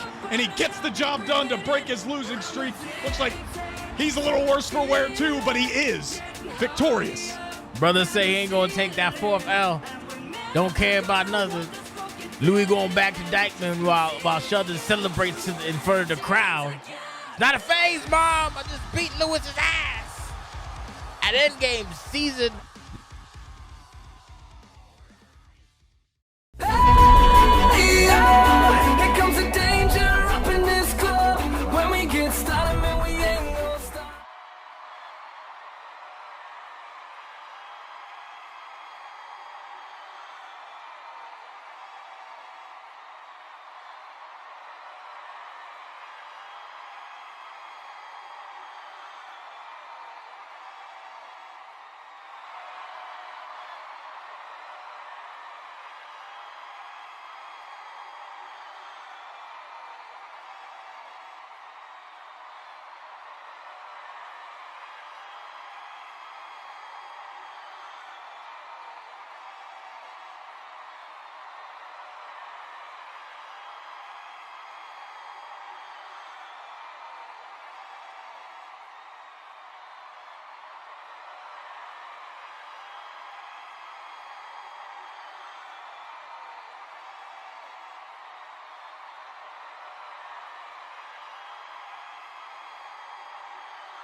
Here comes the danger up in this club.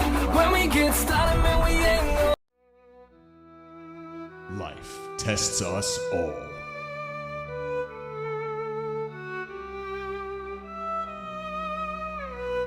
Some take shortcuts.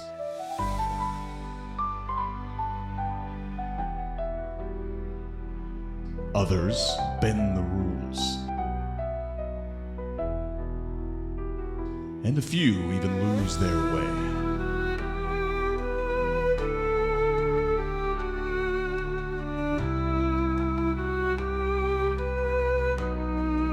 But the right path, it's never easy. It's slow, steady, and often lonely. Yet, every step taken with integrity builds something unshakable. Because the satisfaction of reaching your goal the right way, that is a victory no shortcut can ever match.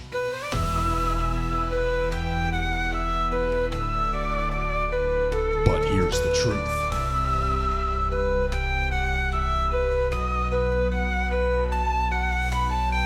You don't walk this path alone. Surround yourself with people who lift you up, who remind you of who you are when the world tries to pull you off course. They'll remind you why the right way matters, even if it's difficult. So if the world feels heavy, and the easy way seems ever so tempting, look to those who walk beside you. Let their strength become yours. Keep going. Stay true. The finish line is worth it, and the company you keep will make the journey all the more meaningful. The following contest is scheduled for one fall and is for the Women's Prestigious Championship.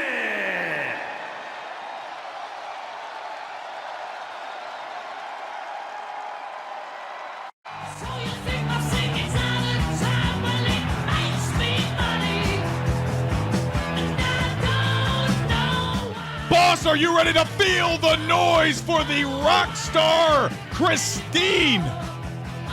That's a, what is it called? Pejorative? No, it's not pejorative. Is that, God damn it, Jake Allen. My brain doesn't work. Yes, I'm feeling the noise. Pride Championship. Christine taking on Dragana Caesar. Rhetorical, that's the word I'm looking for. Rhetorical question, God damn it, Jake Allen. Yes, I am here ready to feel the noise. Pounding it on my chest. And yet you answered the shit out of it. Thank you. I tried.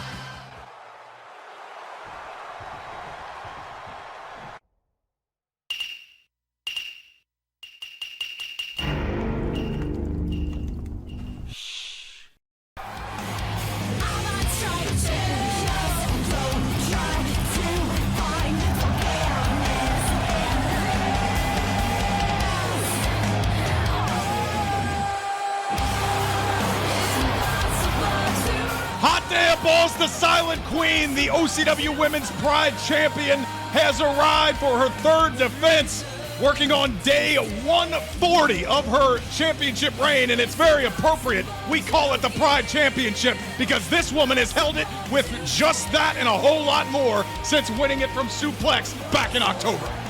Dragana Caesar, one of the most underrated in OCW Pride Championship. Jake said the numbers. I say Dragana on a hell of a run as the Pride Champion, but then again, Caesars are Caesars, and Caesars' runs are usually unstoppable. Can Christine change the momentum shift? I guess we're gonna find out right now, Jake Allen, on the season premiere. Oh! We got more gold on the line. You see the beautiful 12.5 pounds, the beautiful white strap. Ooh. Up for grabs between these two women. Introducing the challenger from Tacoma, Washington, Christine! And her opponent from Belgrade, Serbia, the Women's Prestigious Champion, the Queen!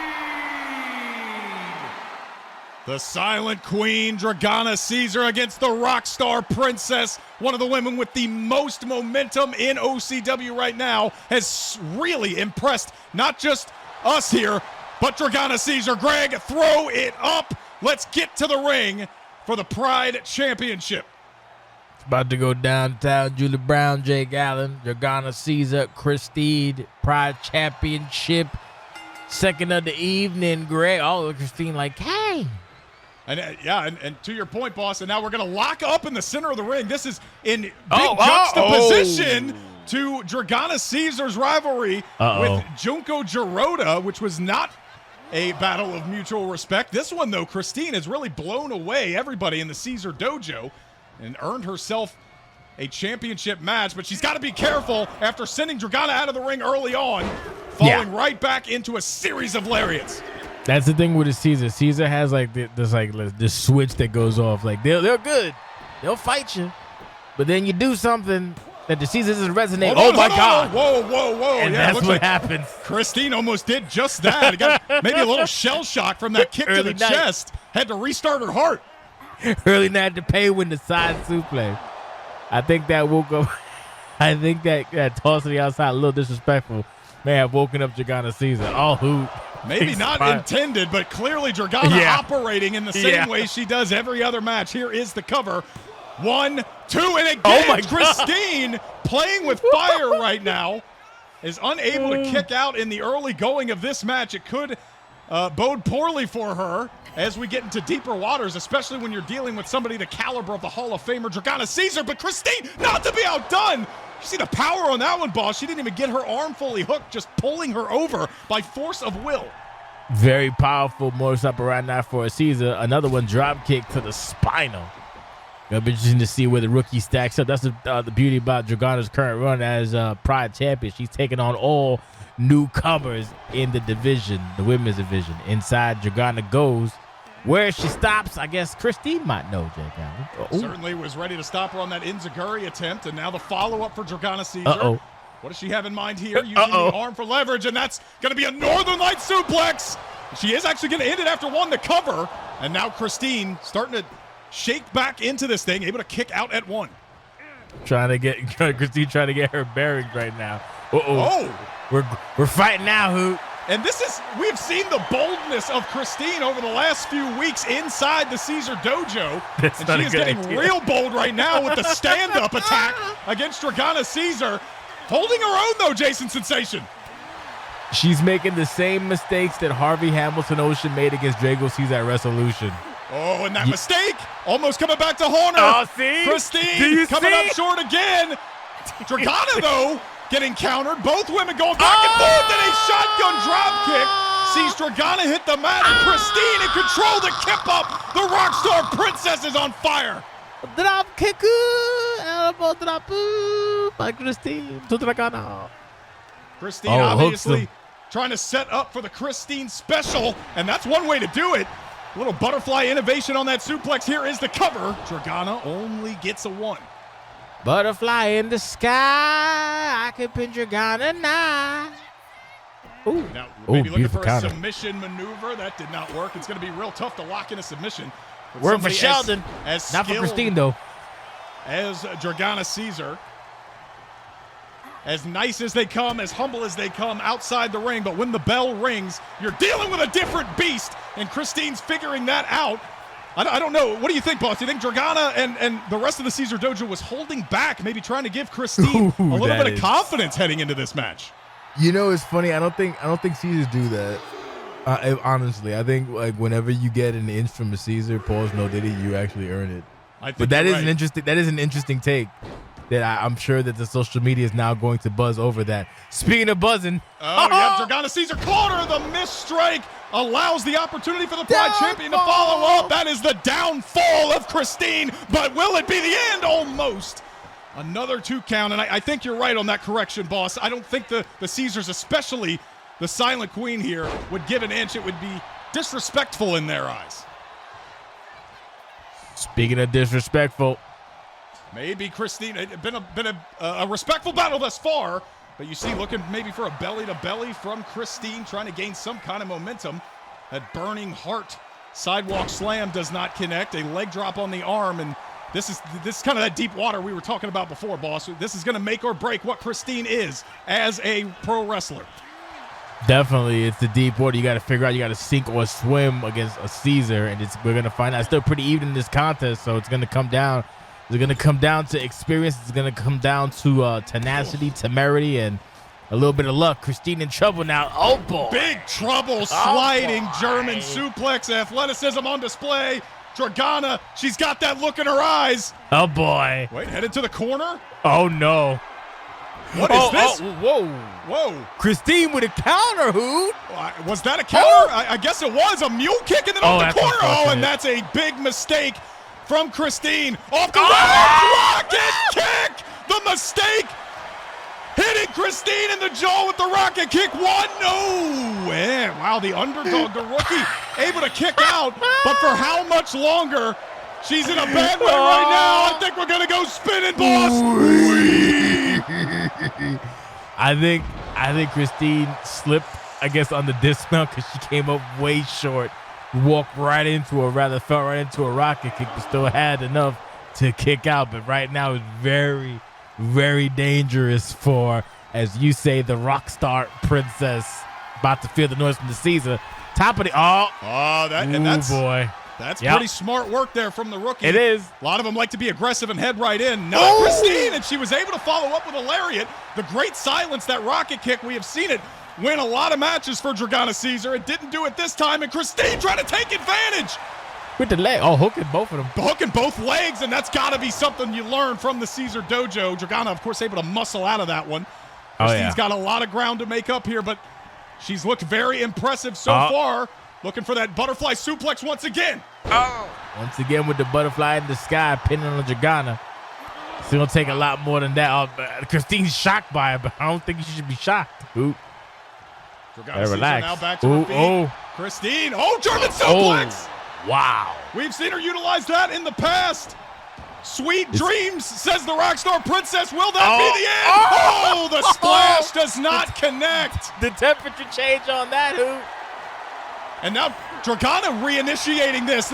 These two, a battle of wills. The Pride Champion Dragana testing her newest pupil here at End Games. Here we go. Oh, God, beat it to the punch. Ooh, came up a little short. Very uncharacteristic of a Dragana. Both women. But we're in the deep end. Yeah, both women battling in the deep end, standing up. Who is going to be the first to make a mistake? Big counter. Dragana. Cesarean uppercut. It might be sweet dreams and shattered memories for the Rockstar Princess. Down goes the challenger.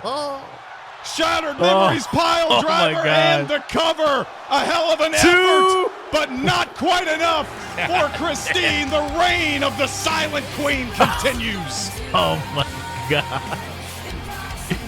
That reminded me of the Junko Jordan match. Junko tried the strong silence, and Dragana said, "No." Dragana fighting with love as she always does, but there's no love behind those punches. There's no love behind that pile driver, but there is a whole lot of victory. Congratulations to Dragana Caesar retaining the Pride title heading in to season 20. And I do believe Christine has earned even more respect from the Caesar dojo. She's getting to her feet, Jake. Now, you know what happens next?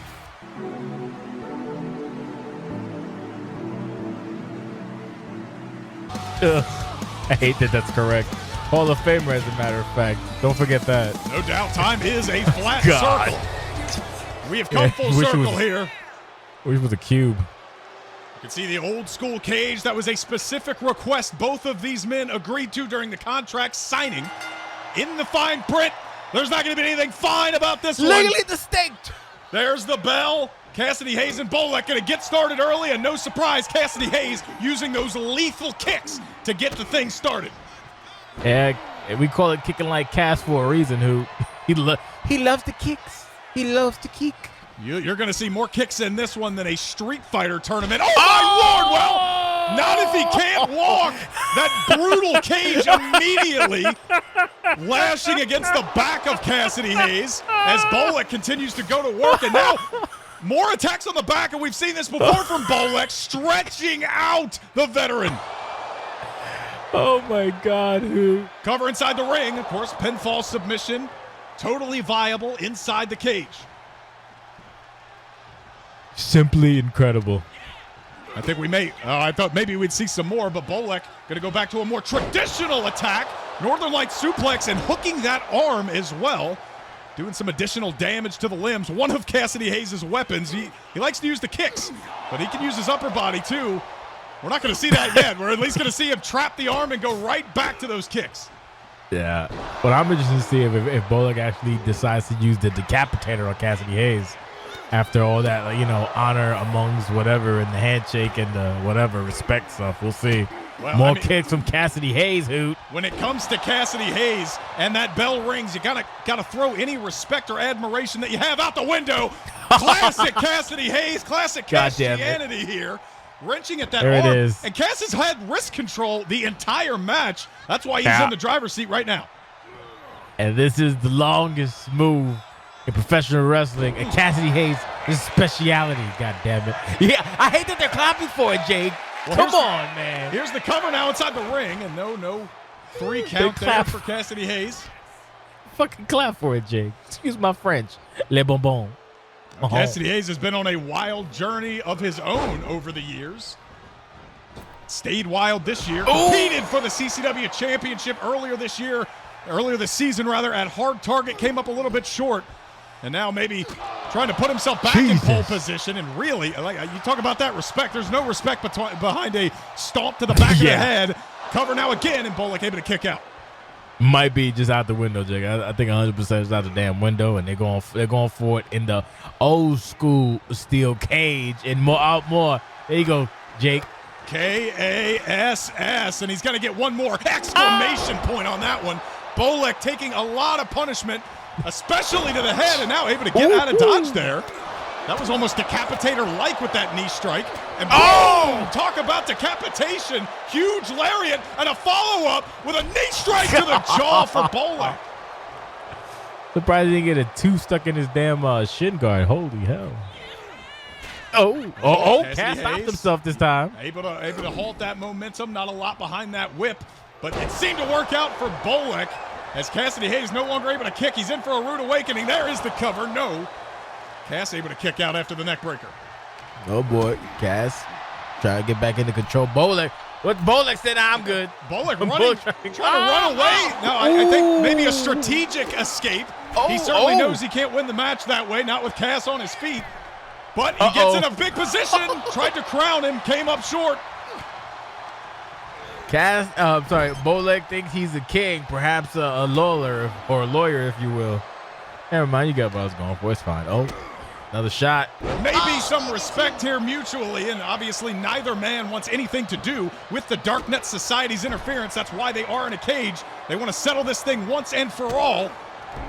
They almost did that with the international title on the line back at the Clash, but it was Nate Ortiz who came out on top in that triple threat match. But again, like we keep saying, boss, nothing separating these two right now. Yeah, we'll see Bash later on tonight as he goes to or attempts to end the legacy of the last blacksmith. Hooking it. Big time suplex, dropping Cassidy Hayes down. It's been a lot of strikes and a lot of, I guess, mental warfare so far. So seeing a suplex at this point as Bolek continued to kick at the head of Cassidy Hayes. Cass, no stranger to this kind of violence, once in a tag team with one of the most violent men of all time, Rex. And now this is going to be Ryu's steak. Ew. He's dead, so that's fine. Caught out of nowhere. Bolek able to muscle out quickly. Cassidy Hayes, a little shout out to Spider Ryu Matsumoto there with Ryu's steak. Certainly catching Bolek off guard, but not for long enough to keep him down for the 3.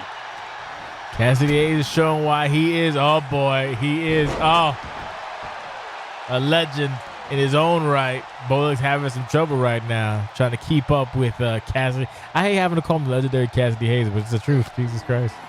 Quite hypnotizing there on that head scissors DDT. Bolek not able to counter with a kick of his own. Cassidy Hayes going to show you how to do a kick combination. 1-2 to the chest and a leg sweep.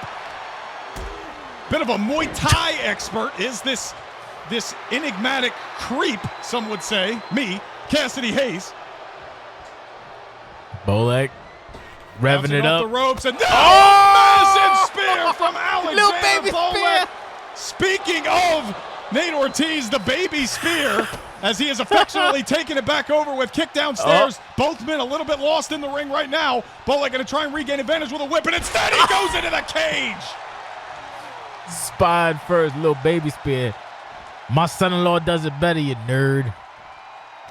Did not keep Cass down for the 3, but it did its damage. And speaking of doing damage, Cass is fired up.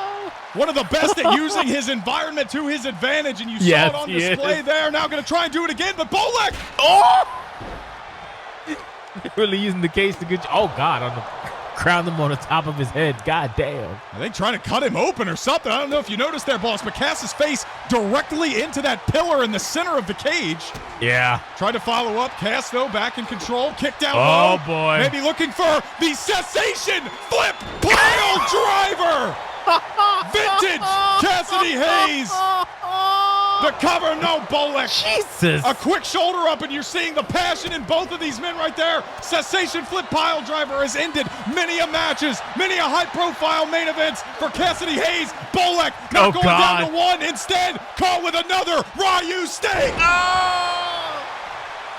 Bolek gonna try to show some tenacity when he got anything left. Oh, he still does. Jesus Christ, was Greg counting? Yeah, and I think Greg at the ringside trying to initiate the count. I know the crowd is so loud you can barely hear him.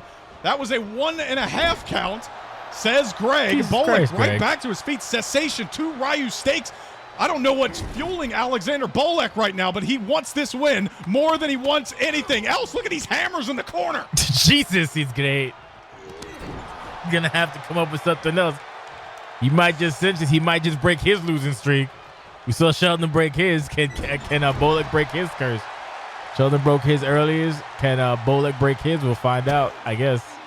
Oh, nice counter. Right in the small of the back. Yeah, and it's Cass still suffering a little bit of damage from that slam into the cage he did towards the beginning of the match.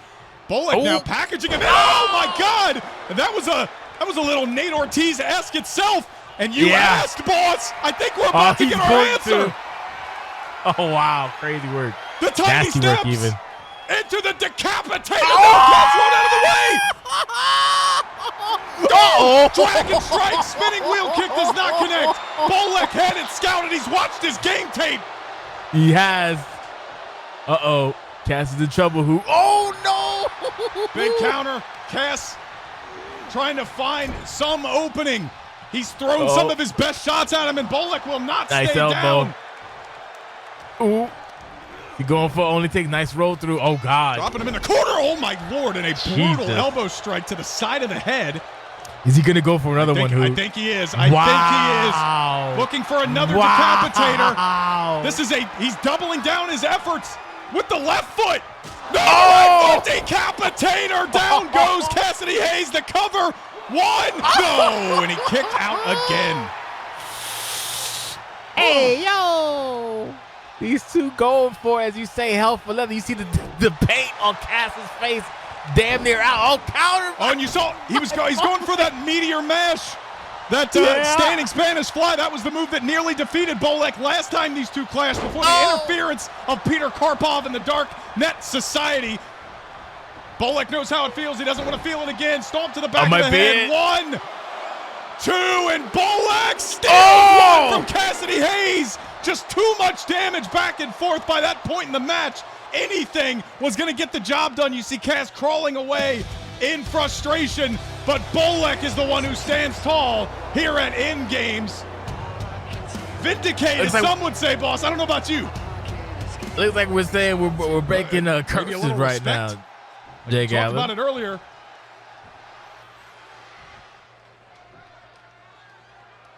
And he will. Cassidy Hayes, a tumultuous year to be sure, but he lined up his shot, and the young star Alexander Bolek fired right back at him to pick up the win. No better way to gain some respect from Cassidy Hayes than by doing it in the ring. Cass needs to go check his melon, make sure his ass ain't concussed. We got more for you. My name is JCS. That is the lovely and talented and gifted Jake Allens. Stay tuned.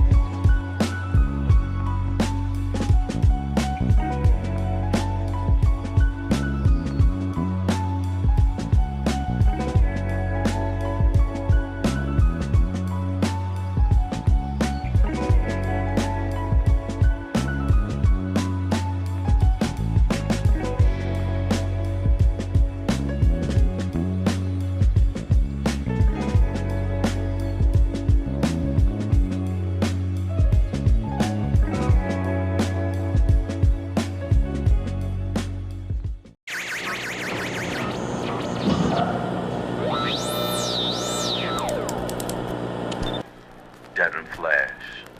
Friend? Brother? Family?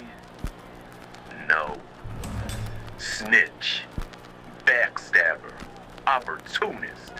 Yes. Devin, you broke my heart. We were best friends, soulmates, but you let your greed and selfishness destroy all we had built together. So now you listen to me, and you listen to me closely, you narc. When I get out this concrete cage I've been in for the last 3 months, I vow to make you feel every single emotion I have felt while in this hellhole. You will feel all the pain and distress that you have caused me. You will suffer like I have. I have nothing to lose. And this, my friend, is not a threat, nah. It's a motherfucking promise. I will be your end game.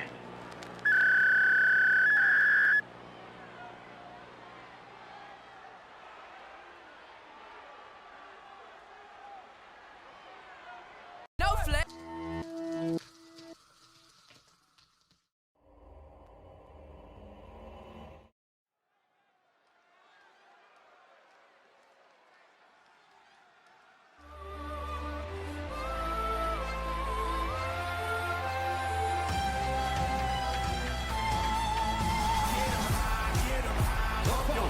It's scheduled for one fall. Making her way to the ring from Davenport, Iowa. The crowd going wild from the Princess of Davenport, Iowa. Belle is here. And boss, this is a lot more serious than Belle usually gets. We are chasing after something that is over 14 months in the making. The Rumble Bellas have exploded, and tonight we get a conclusion. But at the end of the day, Daddy, but Belle, Daddy loves him. I don't know. Jake Allen, you told me earlier today that you don't understand these people, you don't get these people. In this case, I don't get Ashley Moore. Ashley Moore had a confidant. Ashley Moore had a dedicated friend. Ashley Moore had a ride or die. In typical Ashley Moore fashion, Ashley Moore threw it away for whatever selfish, conceited, crappy reason that Ashley Moore had. Jake Allen.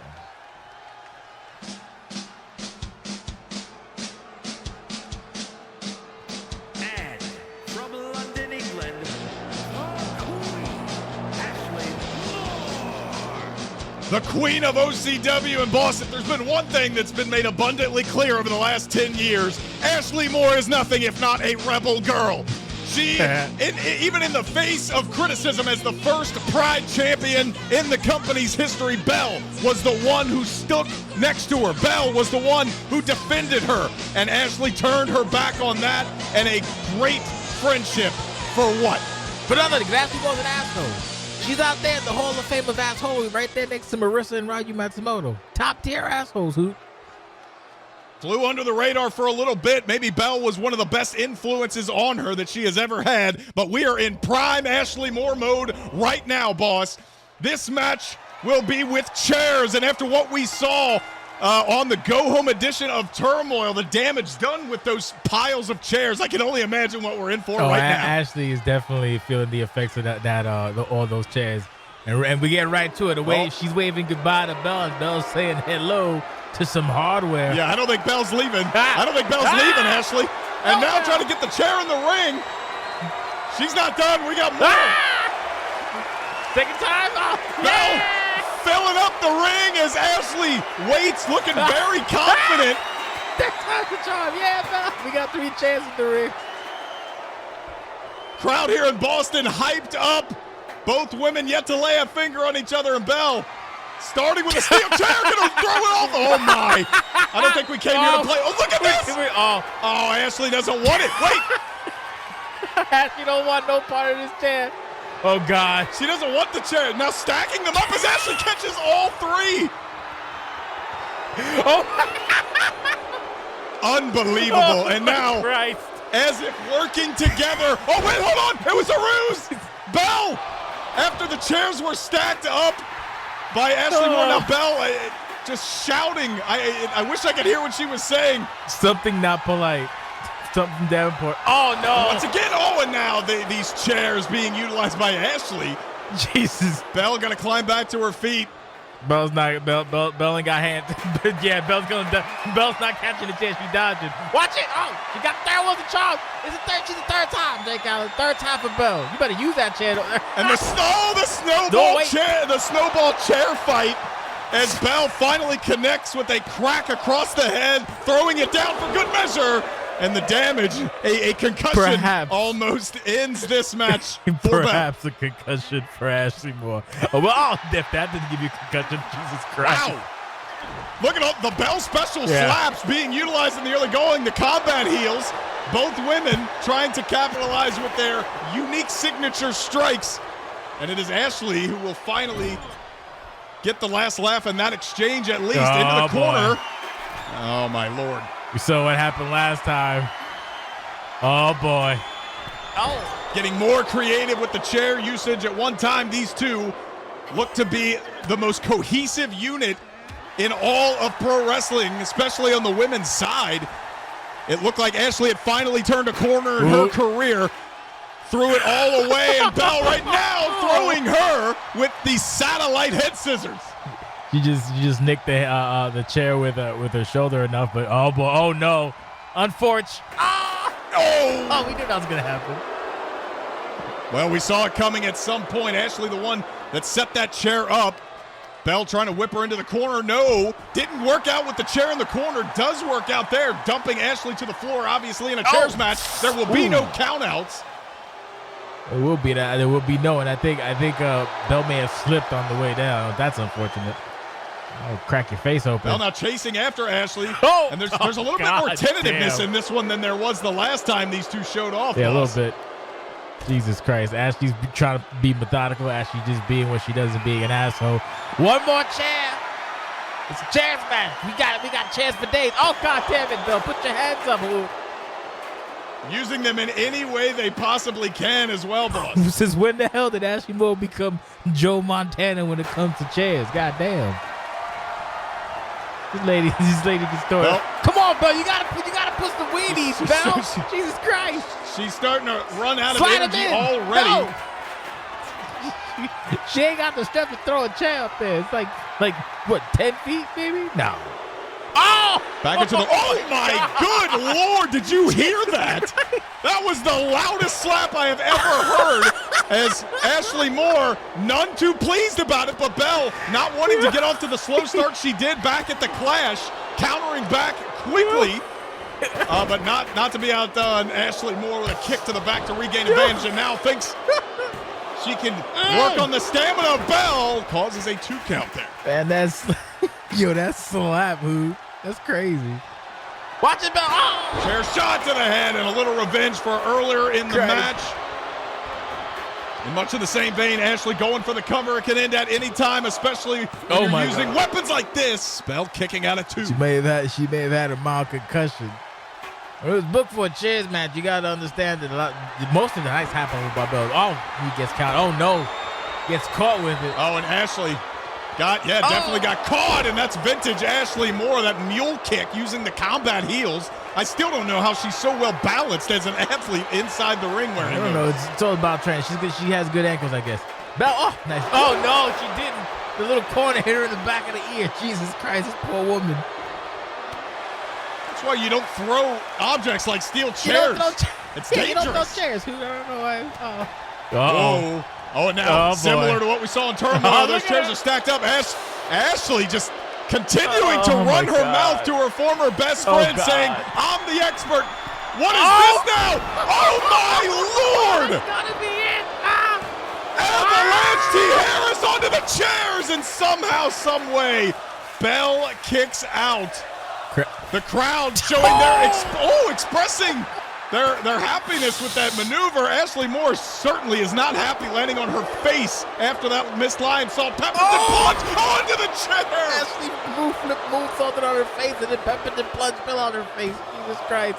Oh my God. 1, 2. Oh, Bell able to kick out. And now getting out of the ring. Pinfall submission inside the ring in this chairs match. So a smart move by Bell there. Nearly came up short the same way she did back in Philadelphia at the Clash. Oh, and Ashley is fired. Ashley is fired up. Bell has been. Whoa! How does Ashley have a cannon on her arm, Hoot? She's got the high ground. Don't she try does, it. She does. She has the high ground, Hoot. Watch it, Bell. Back inside the ring. Whoa! Bell!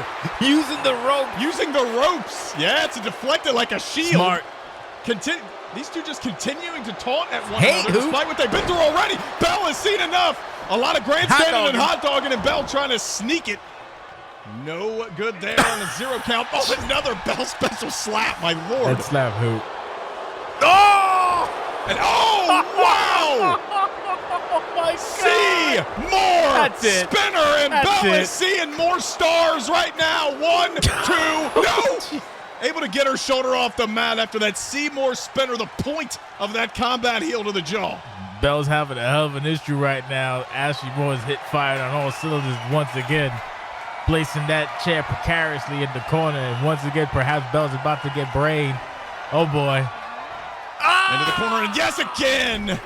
Jesus. Oh, and this is starting to get a little much even for Ashley Moore. A little bit.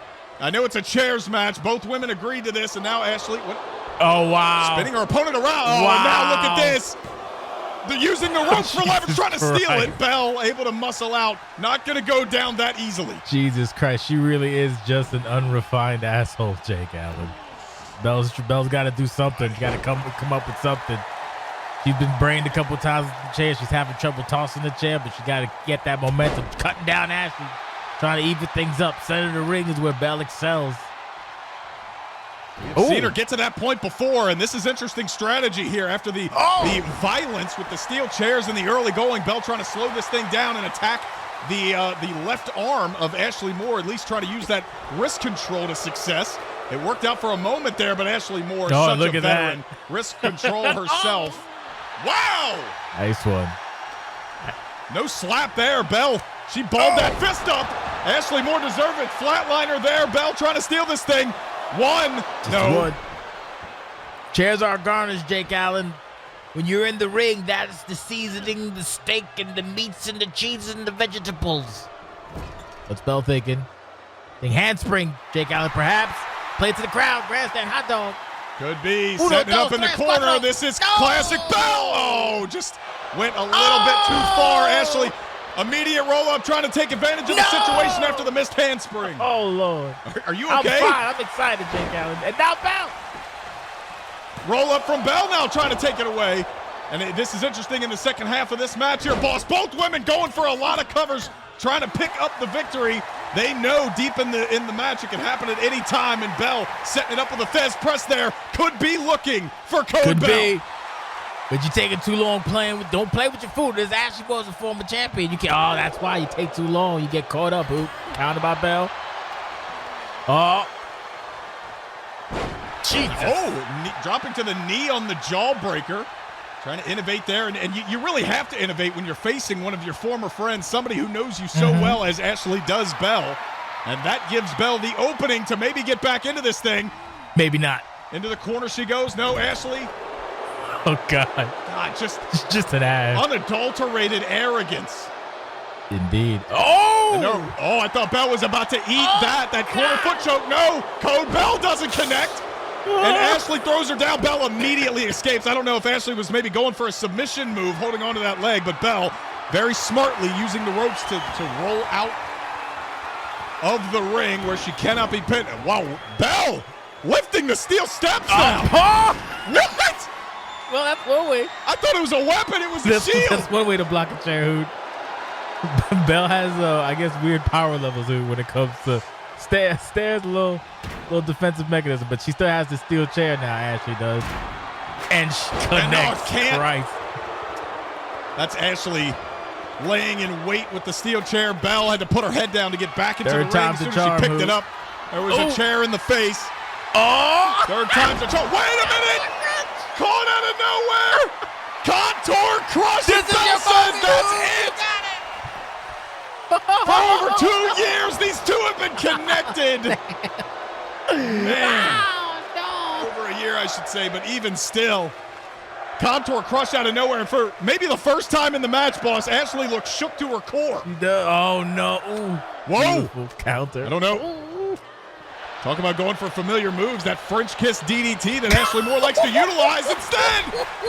Was able to counter, but gets caught by the corner, and now Ashley rolls out of harm's way. You saw Belle was trying to go for the cover, but that ring awareness of a veteran experience from the former world champion. Belle taking too long on this. You got to hurry up and move. Don't play. Don't taunt. Just dive. She's going, oh my Lord!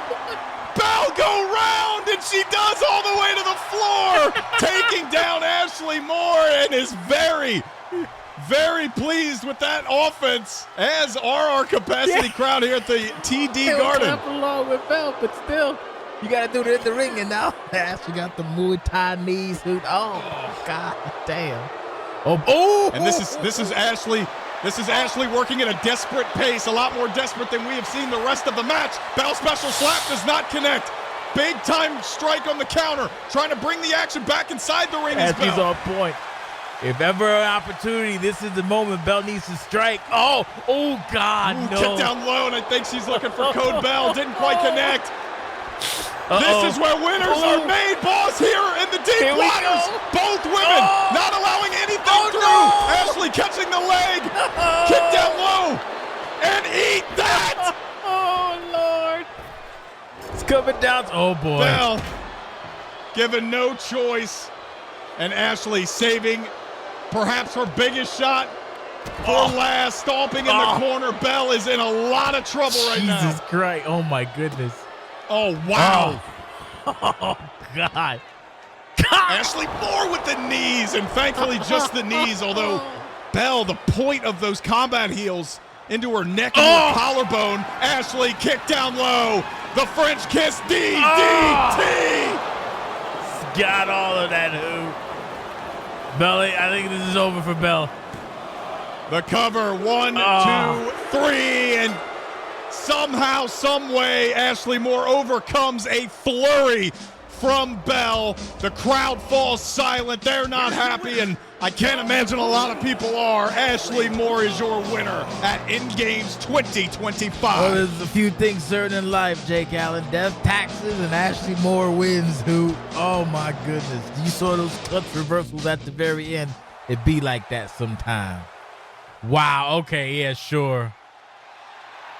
Belle taking the high road despite everything, shaking the hand.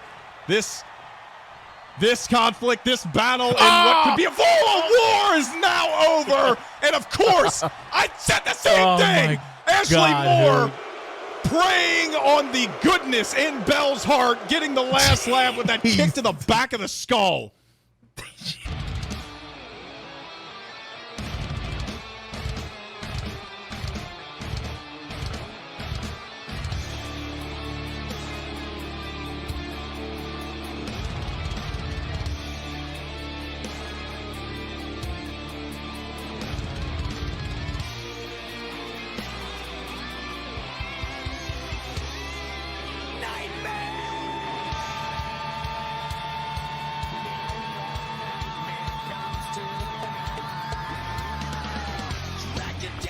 And boss, a big night for a big man since establishing the Temple of Omen with Pill Graham, Cody Hagan, and whatever other freaks don't come out at night.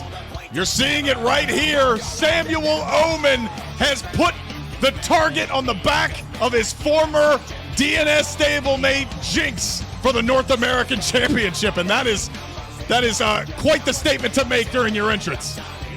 Yeah, indeed, Jake Allen. Yes, indeed. A statement to be made. Yes, indeed.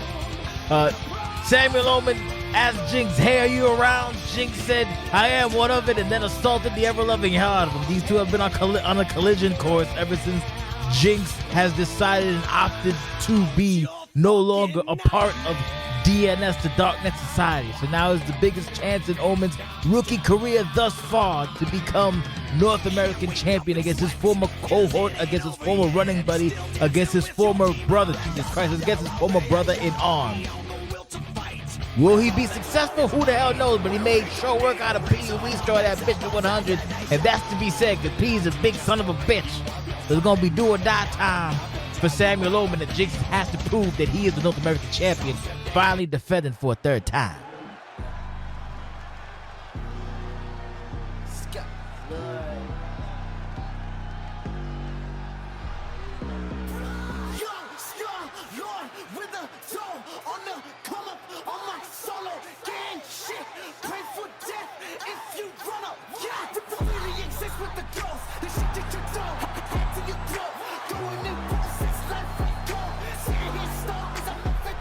And there you have it, Jason Clinton Sensation, head not only attached, but firmly proud of the fact that he carries that 12.5 pounds of gold, the North American Championship, around his waist. And this is a long time coming, and you've seen a lot of these types of matches, boss. What kind of dynamic is at play when you have something this kind of physical altercation with somebody you used to share a locker room with? Gets personal. We've had plenty of rivalries. There used to be Russ Cole versus Nate Ortiz, Russ Cole versus Quartz. There's always these Mark Reese versus El Parker. The list goes on and on to the break of dawn. You know these people inside and out because you've been up and down the roads. And look, Jinx with a new look as well, new attitude, perhaps holding North American Championship. God damn, that is haunting. As you would say, Jake Allen, both men definitely understood this assignment. Omen especially, because he looks like a bag of crap, usually when we see him. Wow.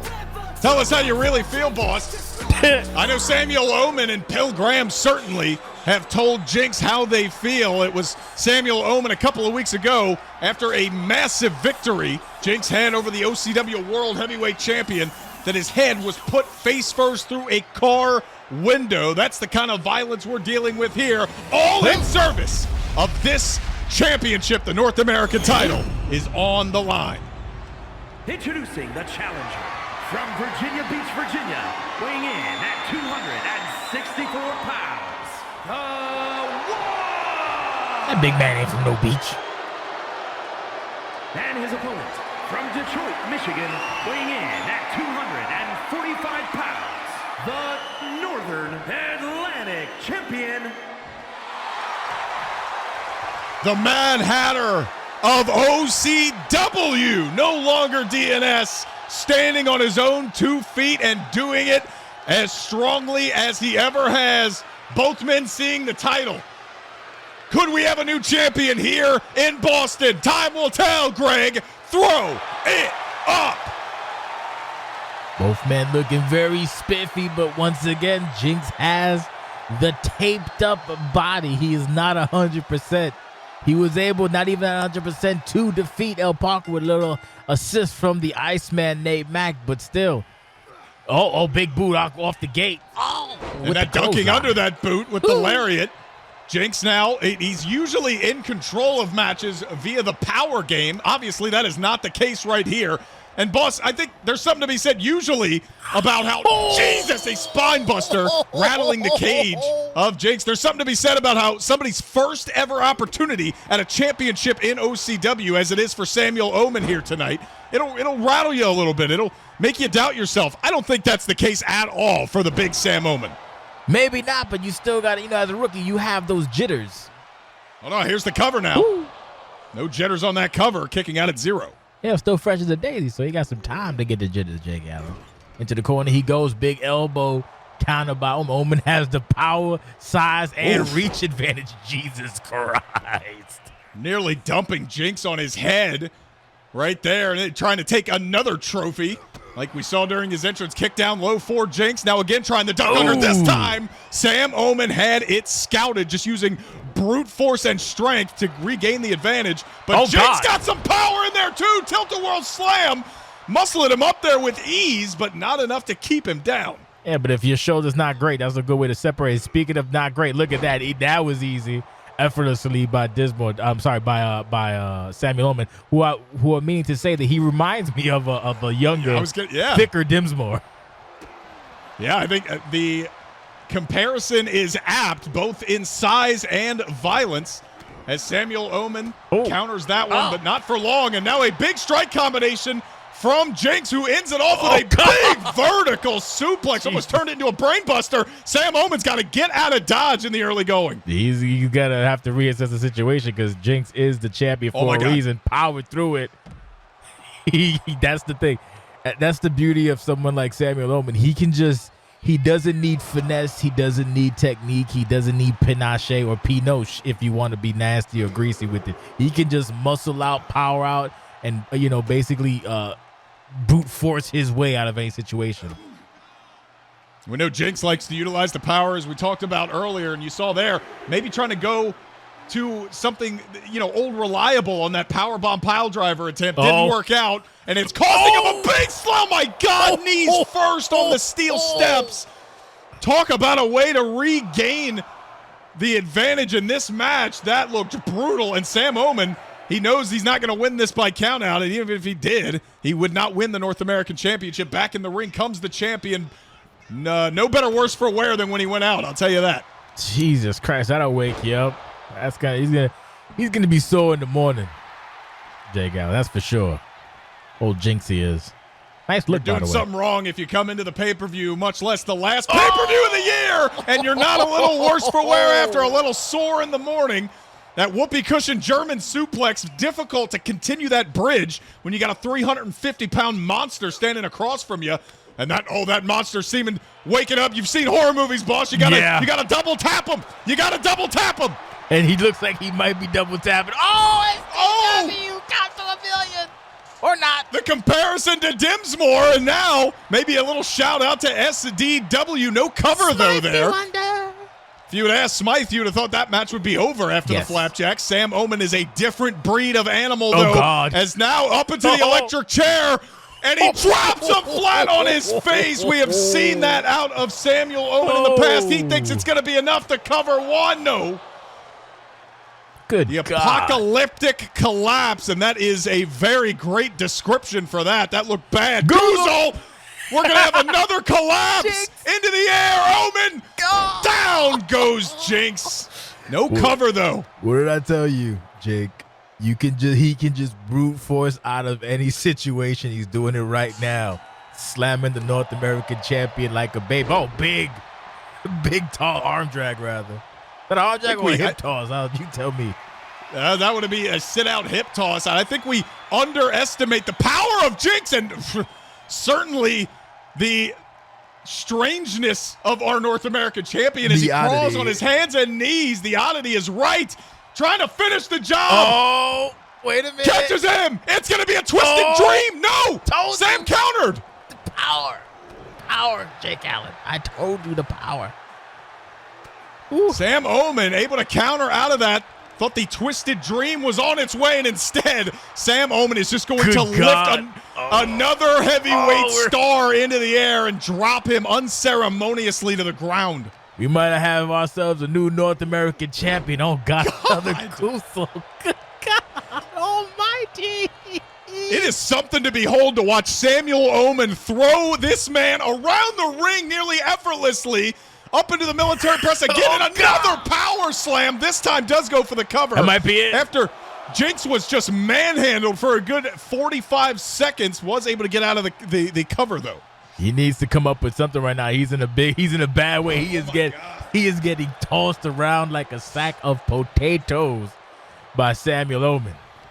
And again, we have seen Samuel Omen confident, but maybe not this confident. Another belly-to-belly suplex. Jinx just fighting for his life right now, back to his feet. But he's caught. Powerbomb position. No, the strength on the side of the champion. It might be the change in temperature, Hoot. Champ's trying to rally. Can he do it? Omen looking for the premonition. There will be no premonition, at least not yet. Wow, utilizing more of the power, throwing the big man into the corner. Jinx. Jeez. Ooh. Uh-oh. Wow. SpaghettiOs, big headbutt.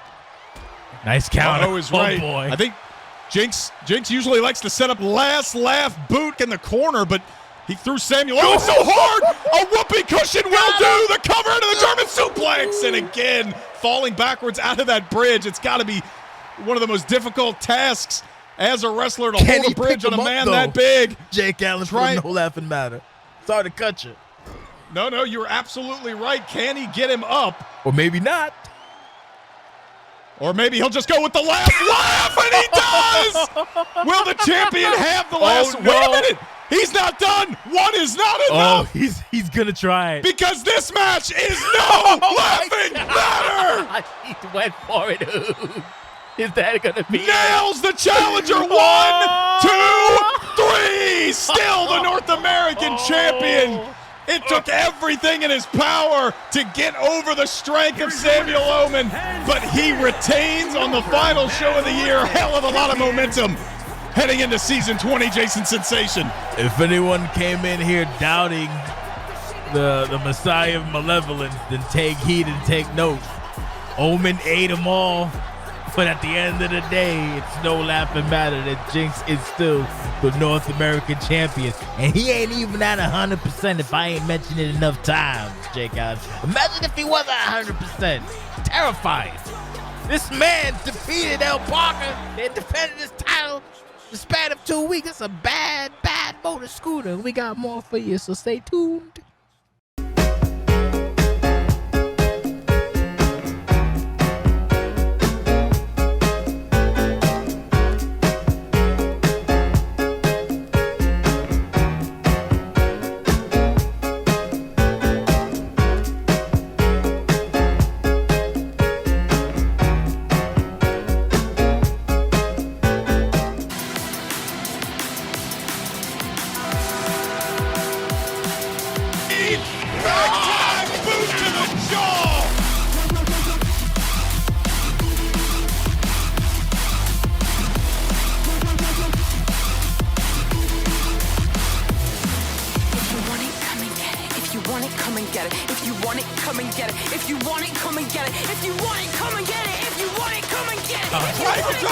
Oh my God!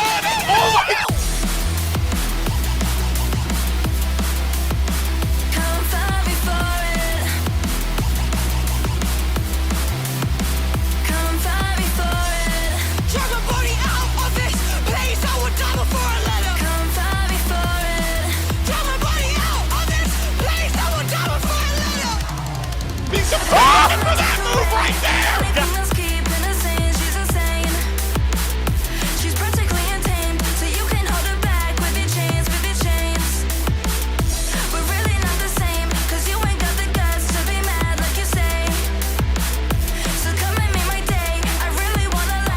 Going to embarrass Jordan Trance with a second 50 count. Wait a minute. Who's that? Someone just beat him with the CCW Championship? What? Oh my God. It's Clark! Oh, and speaking of what he did to Spider, it's the Pepperson again! Not again!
The following contest is scheduled for one fall and is for the World Heavyweight Championship.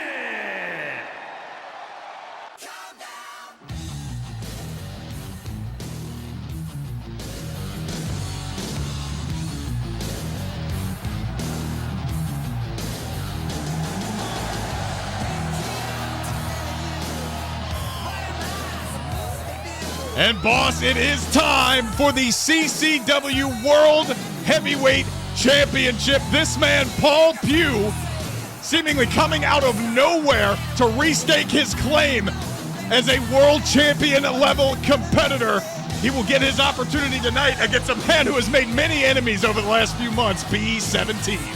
Speaking of B17, Jake Allen, you had the opportunity to sit down with not only Paul Pugh, not only Larry Mugent, not only the Sentinel Course, but B17. What say you about this entire situation with the coalition of Inner Sports and Paul Pugh, the living legend? And we've heard during these interactions that Paul Pugh kind of operating independently However, the enemies are the same. I never thought I'd see the day where two men like Pew and Quartz go after B17. Quartz obviously not a part of this match, but Paul Pew has an opportunity to win another world championship and dethrone one of the greatest champions in the CCW title's illustrious history.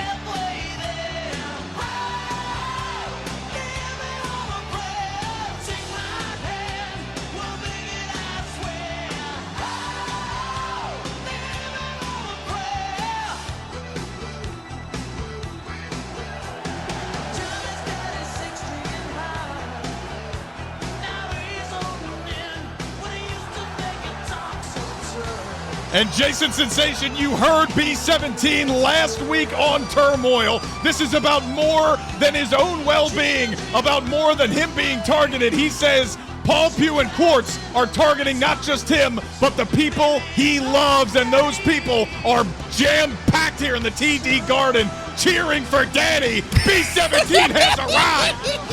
No fanny pack, got the glass in the CCW champion. He's ready for warfare on a historic run as CCW champion. His second historic run. This guy is he's just breaking records. He's breaking his own records. Sometimes you're so good you gotta beat yourself. Like the meme shows. Sometimes you gotta compete against yourself when you're one of the greats. Future legend B17, don't let the reading glasses fool you. Again and again and again is the CCW championship for B17, Newt. And that's what it's all about. The accusations that B17 has not fought the best of the best. They're going to be tested right now with the world title up for grabs. Introducing the challenger from Manchester, England, weighing in at 231 pounds, You! No stinky, just legend. And his opponent from Green Bay, Wisconsin, weighing in at 241 pounds, the World Heavyweight Champion, B.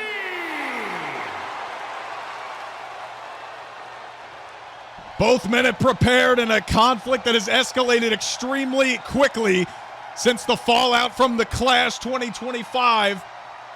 Just over a month ago, B17 going to hand over the CCW World Championship for what could be the final time up against a Hall of Famer. Greg, you know what to do. Throw it up! Highly anticipating this contest, Jake Allen.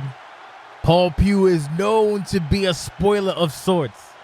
A relic from the yesteryear, if you will, but a competitor who has tools up the trade. Oh! Whoa! You saw both men trying to get out to a hot start. Definitely a lot of tools there. The head of ambition, Paul Pew, now trying for the roll-up.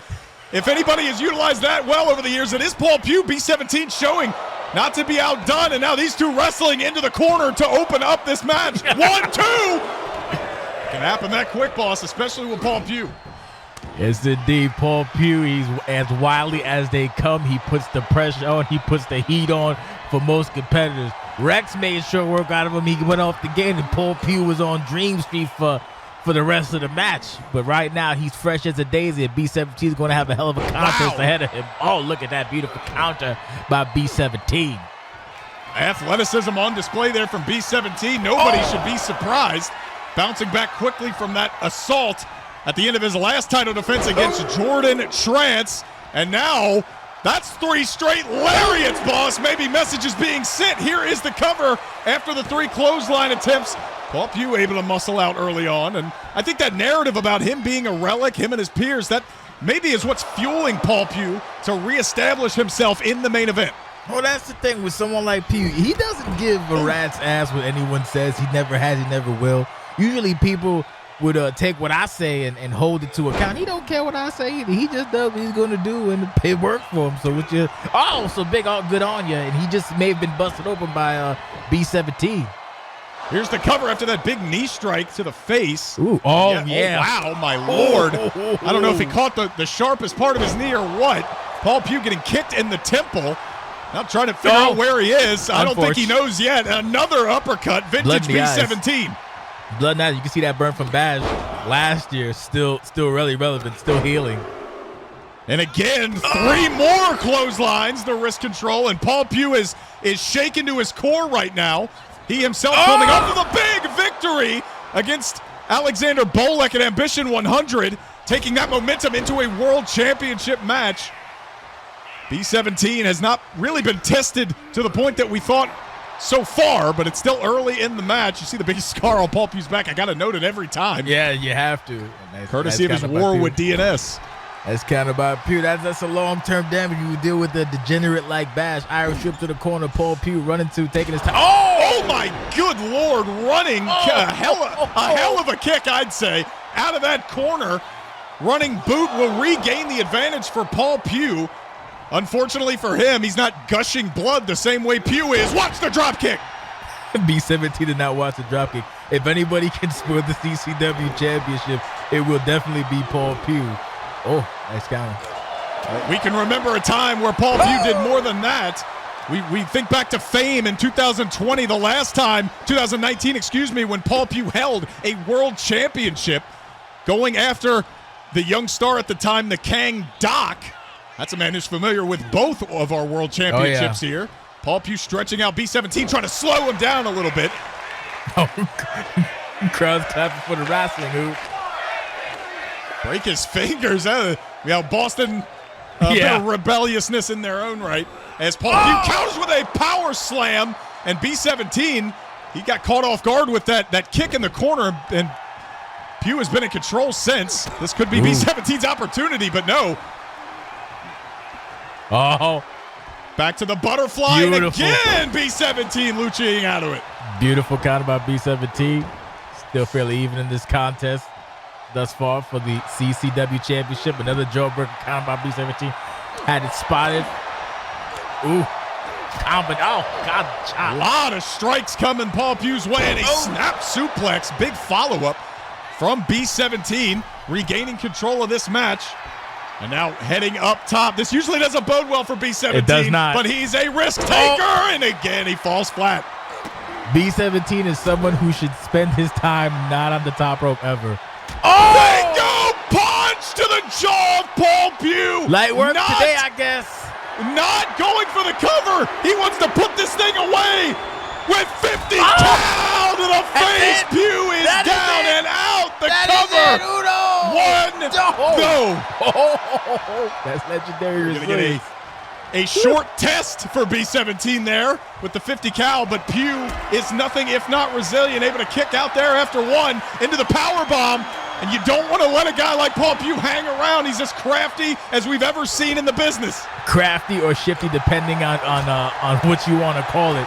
But you have to keep the pace. And, you know, Paul Pugh, most people in this position would panic. Paul Pugh either thrives or he fails. That's it. No in between. Doesn't care. Uh-oh. And right now, maybe he should panic as B17 continuing to keep the pressure on. And now going up top, I don't know what B17, our champion, has in mind. Oh, Jesus. Oh, my God. Into a fireman's carry position and falling back. Oh, my Lord. Air raid drop from the top.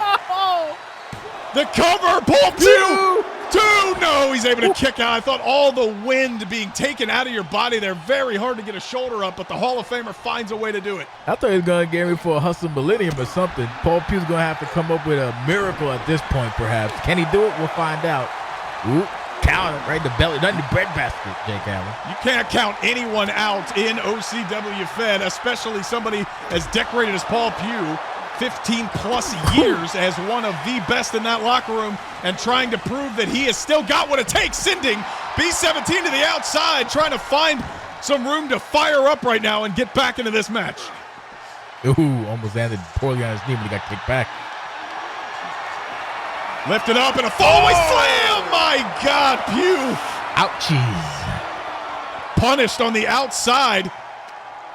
Looking a little worse for wear. Now lifted again. I think B17's not done. Another fallaway slam. It may have taken some out of B17. You see him, his back is not necessarily in mint condition to be doing stuff like that. We got a 4 count. Champion's advantage as always. Don't do that. He is. Big splash to Pugh on the outside, who has no idea where he is. And despite, we know the history of back issues that B17 has had, kept him out of action for a significant amount of time. over the last 2 years, but now both people sliding in, and Pugh, that was a live round, and telling B17 to give him his best shot, and he does! Jesus Christ.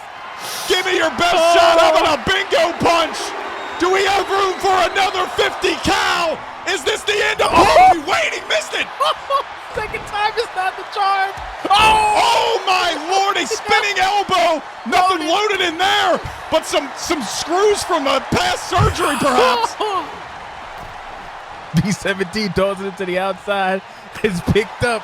You see Pugh come alive when the red light turns on, Hoop. Another powerful strike to the jaw, and you see B17 now cut open by that discus forearm to the eye. Followed it up with another 50 cal. Paul Pugh dodged another 50 cal shot to the face. Staying alive, and this is what we talked about. If anybody can be resilient, it is Paul Pugh. The cover after the German no. But this is, as Tiberius Dupree would say, one of Paul Pugh's greatest rivals. This is where the match really begins. Big elbow shot. A lot of people choke when the red light comes on and when you get deep in the match. Paul Pugh is not one of those people. Either is B17. Went for that bionic elbow and finally lands. The persistence of this man. Yes. This is why he is a legend. He will take a no from anyone. He has a gash across his eye. Jesus. 50% vision. Old as hell. Burn on his back. Revving up. Oh my God, Hood. Oh massive, my God, Hood. Massive lariat. Into a pedigree. Pugh is still a lot of taken out of the challenger. Has to make it back to his feet. Pedigree. Out of nowhere to B17. No, and he kicked out by the hair on his chin. Oh, Pugh. Oh, no.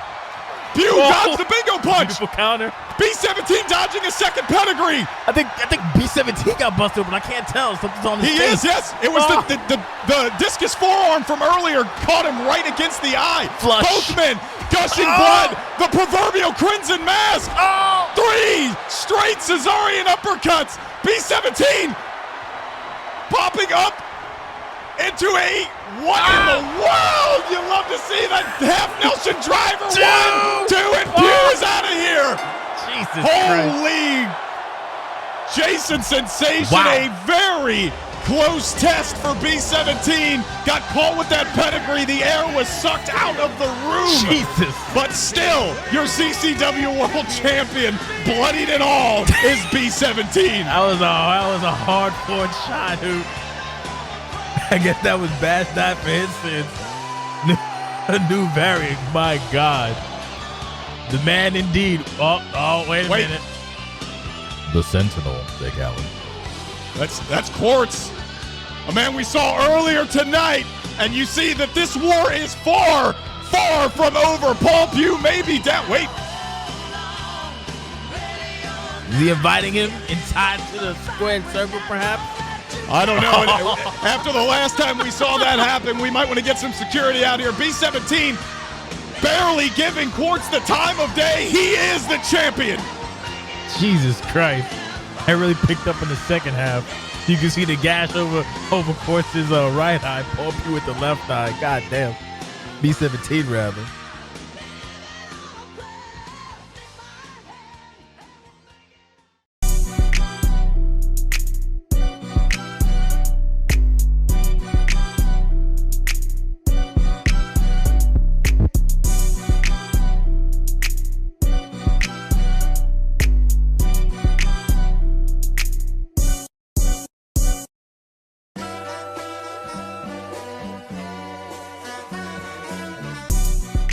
OCWFED is a hybrid pro wrestling eFed that combines elements of role play and competitive play using the WWE 2K franchise. Whether you're on PlayStation or Xbox, OCWFED is a creative outlet for gamers and pro wrestling fans alike.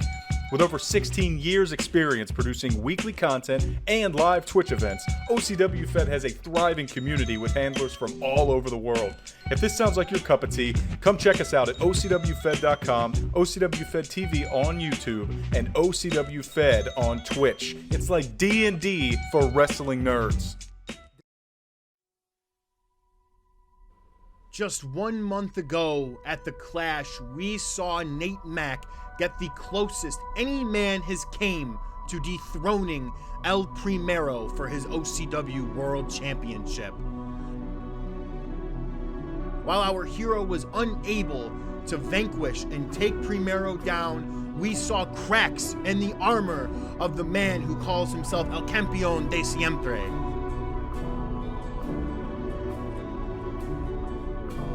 As El Primero had to stoop low, lower than we've seen from him in past title defenses, we saw something in his eyes that we haven't seen thus far. Fear. The hope that he wasn't going to retain was starting to leave his eyes.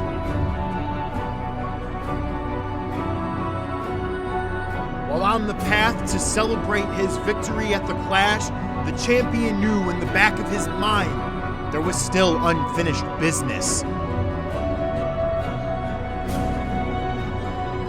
The plot was revealed and the truth was uncovered, and the time was finally here, where the reaper's sowing of his seeds was time to come, as winter has arrived and Nate Mack declared he wanted his rematch that night.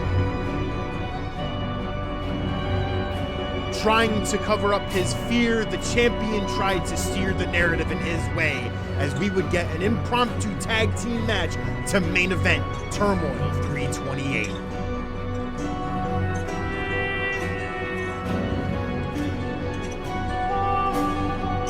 The sins for the Clash came due as Nate Mack did what he should have done that fateful night in Philadelphia, as he pinned the World Heavyweight Champion in the center of the ring, declaring himself the new #1 contender.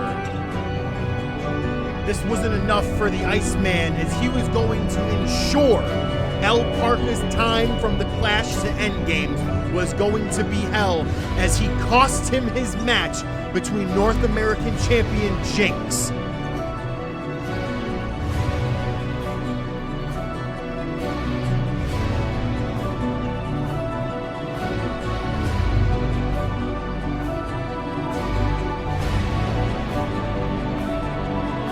One final showdown and tag team competition, as El Parka and Novo Rizzello would soon take on Cold Front, Nate Mack, and Samson Simpson.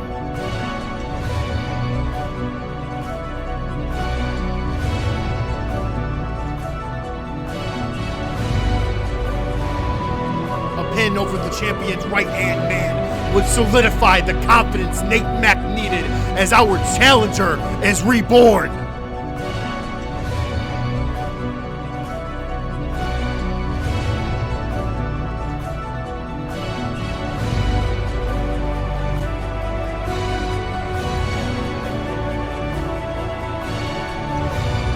Walls are closing in on El Primero, as Nate Mack has done it once. He has ended one historic reign, and at End Games 2025 for the World Heavyweight Championship, Nate Mack looks to end El Primero.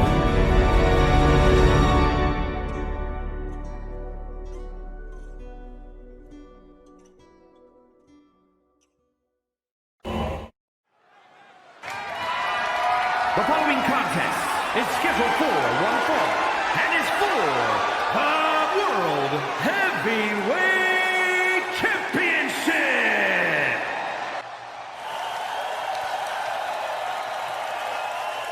The Iceman coming. Dig it.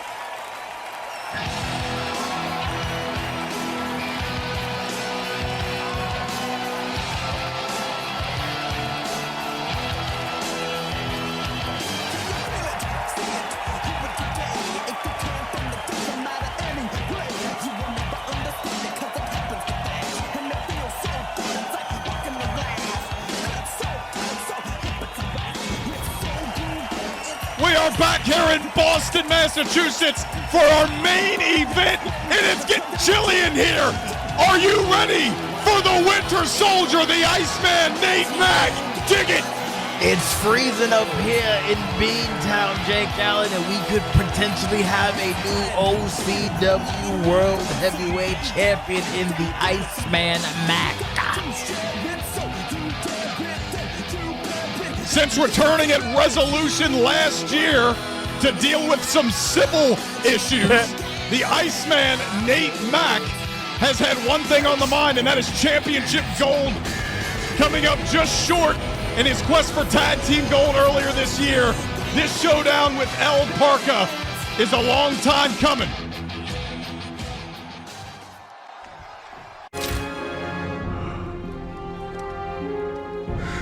I am inevitable.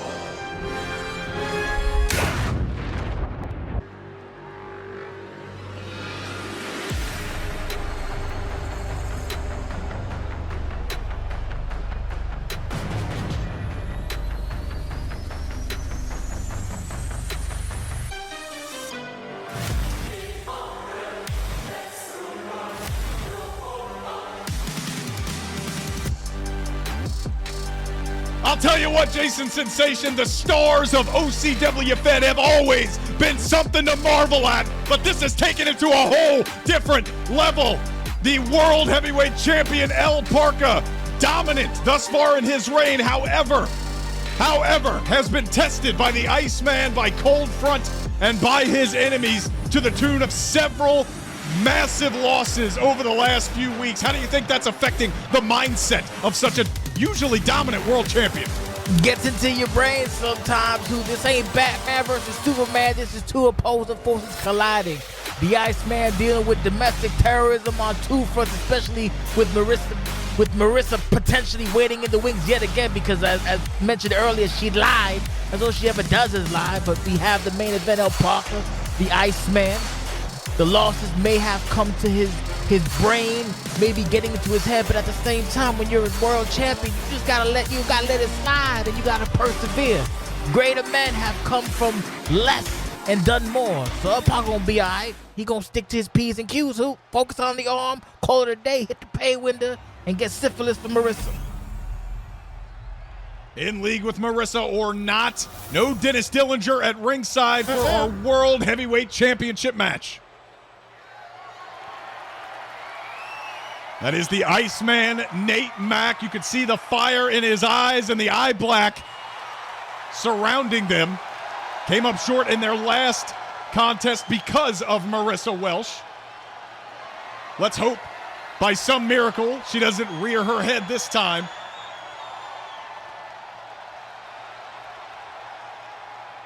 El Parka taking it all in right now. Has had a hell of a championship reign. And like it is on his gauntlet, he wants it to last just that long. Infinity, baby. Handing the title off. Both competitors in our main event. The final matchup, Jason Sensation, of season 19. Greg, throw it up! Twisted Steel Warfare begins right now. Something we haven't had the opportunity to talk about much on the lead up to this one. The two agreeing to Twisted Steel Warfare, and you got to think that gives the Iceman an edge after he was screwed in their last matchup. You also got to take the fact, look at the Iceman. He is also taped up. Again, not 100%. You have to be 100% against El Parka.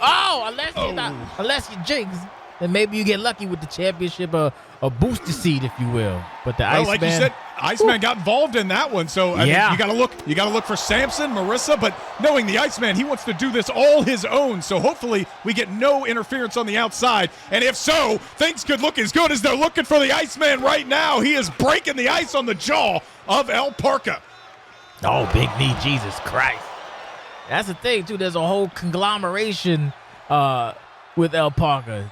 Marissa, Tammy Buck, Nova Rosello, Louis Bishop, who came up short earlier, Parker, running like a scalded dog, sprinting and stuff. There's a whole commission of people that can go and screw with the Mac. All Iceman got is Sammy, and Sammy's not all there. And obviously, the DDT! The Iceman going under for some plunder and got caught with his pants down. DDT on top of that trash can. And after the early start from the Iceman, that was a great way to counter the momentum for El Parka. We'll see if he can sustain it. And already you see him going after the arms, and especially the damaged arm of the Iceman. Jesus. As I would say, he got caught lacking, Jake Allen. However you want to put it, you see Greg on the outside, no DQ, no countouts. Of course, in this kind of situation, there will be falls count anywhere. Twisted steel warfare. You're seeing a little steel get brought out already. And there's, again, attacking the arms is El Parka. Woo. Submissions will count on the outside of the ring as well, and you got to think that's what El Parka is looking to do in order to prove his point. Right on the breadbasket. Going for a second one. Oh! Jesus. Ryu to good use, Hoot. Now the kick down low for the Iceman, trying to get back in control. Those weapon shots certainly taking their toll on the challenger. Not quite enough, though, as he's able to create some distance with the champion. Iceman looking to move things in his fashion. Oh, beautiful hands. Blocked it with the gauntlet. Powerful. Parker shrugging off the trash can and able to get back in control, and once again going after that damaged left arm. I think maybe as an opportunity to cover up the target that he has placed on his own body, that sleeve over top of the bandaging, and El Parka not going to be fooled by that. I mean, he's the one that inflicted the damage. Yep. And he's following up on it in a big way right now, boss. He is. He's working on it. Iceman's in a world of trouble right now. You're in the ring with the OCW World Champion. You got to be on it. You got to be in it to win it. Big opportunity for Mac. Implant DDT on the outside. Even though the padding is plush, it ain't that plush, Hoot. Oh. That's the thing with the Iceman, Nate Mack, versus some of the other challengers El Parka has faced. Oh, God. He may not be able to hit as much, but every time he lands a hit, the blow is substantial, to say the least. Much like that drop kick to the injured arm was substantial. Iceman already nursing the left arm, has to get out of the way. Parka said it's time to stop. But the Iceman wants to go, Hoot. Big counter, and once again, targeting that left arm, the Iceman just is not able to get out of the way as Parka going to retreat back into the ring. There are no countouts. We know he's only going to the highest wet district. This is going to be a big-time fall. Parka off the top, and he lands a Dragon Rana the cover. Greg had no idea where that was going and was not in position. You can see Parka shooting him a look right after. Jesus Christ. That's the kind of thing an ally would usually handle, but El Parka's got nobody out here right now. Come on, Greg. Get your life together. Oh, the bat's out with the ball. Whoa. Not just any bat. I think he may have busted Parka open with that shot. So a little blood splurt. A little splurt. It may have been from the back of his arm landing on the barbed wire bat off that knee strike. Either way, it definitely did some damage. You see Parka shaking his head, trying to get the cobwebs off. Iceman taking advantage of the situation. Big time spine buster. The cover on the outside. Only good for a 1 count. But now as the challenger, you got to keep on the attack. You can't wait. And now Greg is in position, oddly enough. But Iceman moving away from the barbed wire bat is there. You either use it or get rid of it. Don't leave it next to El Parka. You out your damn mind, Iceman? It will quickly become Chekhov's bat, and we don't want to see that prophecy fill out. Oh, my God. You hear the thud right in front of us that stop sign made. Oh, the Iceman taking his eyes. What did I... Oh, well, Parker. Getting a sledgehammer. Doesn't want nothing. Parker's has nothing to defend himself right now.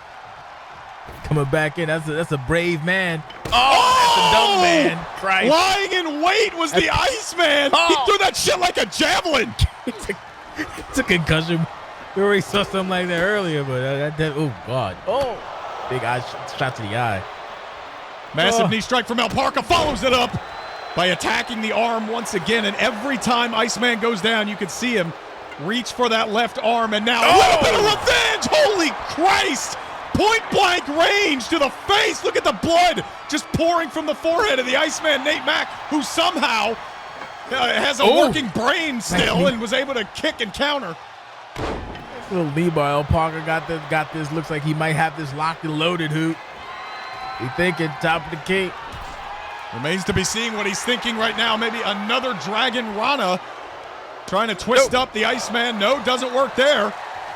Iceman been countered, a huge blow. Jesus. That arm, maybe for more than just aesthetics, boss. That looked brutal. Club and blow. Parker looks rock. Oh, right in the throat. The Winter Soldier looking more like Jax right now. as he tries to. Oh, and now look, blocking Trouble in Tijuana.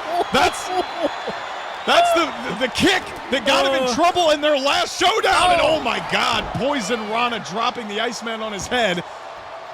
El Parka throwing a big shot at him with Trouble in Tijuana, did not connect. You ran for that TIJ and got caught, and the Iceman put his little gauntlet up, little blockaroonie.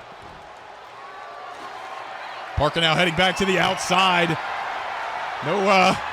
They're still on the legs, and either way, it is a weapon of destruction for our champion to use to put down the Iceman once and for all. The Iceman who, by all intents and purposes, came into this whole rivalry, this whole situation with the best of intent. Yeah. We know El Parka the way we know El Parka. Intent means nothing to him. A drop kick. Not a great landing on that table, but it did the damage to the Iceman, trying to set up for maybe that Armageddon arm lock, boss. He's gotta get all his ducks in a row right now. El Parka in firm control, working on that injured arm for the Iceman, about to set the table for perhaps 1 or 2, maybe not. Second time a charm. There we go. You never know when they heat the battle. Well, surely, and these guys got to be sweating. Ooh. However, the table in a precarious position there as the Iceman maybe trying to utilize it. That would have given him the opportunity he needed. But El Parka firing right back. He comes up short. Both men busted open too, Jake Allen. That'd be hard to see when you got blood in your eyes. El Parka doubly so because he got a mask. I was going to say, the mask, the blood just has to drip down through the only openings, which are the eye holes and the bottom, of course. Iceman, he does catch the champion. Table in a bad way, and a big suplex with both arms hooked. El Parka a little shook up there. And Greg better get out of the way, and he's in dangerous splinter range right now. Yeah, he's not in a good position. Greg is, I don't know, we got the... Close, glancing blow. It might be time to break the ice on the champ. Had an arm suplex, and I think you might be right. Iceman. Little collision. Not sure. Maybe trying to go for the corner. And now setting the table ablaze. He really wants to do some damage to El Parka. El Parka ran like a scalded dog. I would too if the chair was on fire. Came up short too. Did you see the panic in his blood-soaked eyes when that table got lit alight trying to get away from it? He's like, and now both men struggling. Something's got to give here. Second time for this one. What is that, like a package suplex, bro? Package butterfly suplex, whatever you want to call it. It worked out there. Both men hitting the deck with a flaming table in their midst. It's as dangerous as it gets right now. And Iceman is still not finished. He wants more. He's got a ladder now, But this is the problem. The champion is now back to his feet. I know this has gotten so personal. I know you want to do despicable things to your opponent in service, in revenge of what they have done to you, but you've got to keep your eye on the prize right now. And El Parka, the first to the punch. Chekhov's bat, indeed, Jake Allen. That's right. Once again, on the injured arm of the Iceman. My. Got the bridge. That might be it. Greg. No, Greg can't get in position, and Parka's missed. That's twice. Chekhov's bat. Ooh. Barbed wire bat. Doesn't connect. Parka dispatching it right away to make sure his hands are free for a counter. Throws the Iceman into the corner of the announce table, and that corner has taken a whole lot of punishment tonight. Yeah. Stop in the name of pain, Hoop. Bats in hand now. Iceman. Wait a minute. Did he dodge it? I think he did. Yeah, he got just out of the way in time, but maybe that's what Parka wanted. Oh, my God. Kind of a face breaker variant of that backpack stunner. Parka is fired up. He thinks he's done enough. It could be. You got a table infinitely burning on the inside. You got a Chekhov's bat on the outside. A stop sign hooked up. There it is. Hammerlock.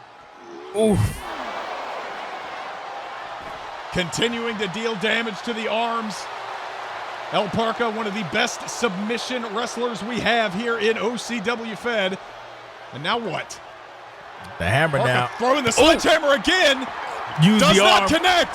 Counter by the Iceman. He picks up the again. Jesus. God.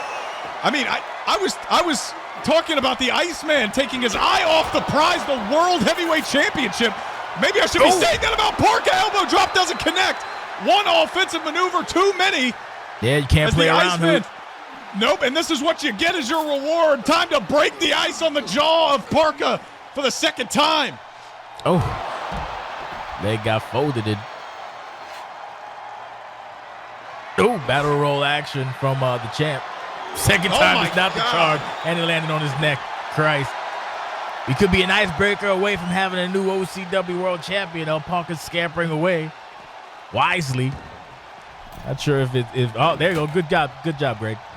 Oh no, Greg, that's unfortunate. Greg inadvertently taking out the table, and now the trouble in Tijuana. Parker tried to hit it out of nowhere, and the ice is broken on the champion. We could be shocking the world right now for the Iceman. The cover, no, Parker. One of the most dominant we have ever seen, and that is why. Drop kick, another drop kick. Parker throwing everything he's got left at the Iceman. Nate Mack. He powered up, dude. Quite the comeback from El Parker. Stuck in the corner now. Trying to reassess the situation. Little backdrop. Trouble in Tijuana. Got him after all. The cover now to the Iceman. 1, 2, and the Iceman. Nate Mack just didn't have enough left after that flurry of drop kicks.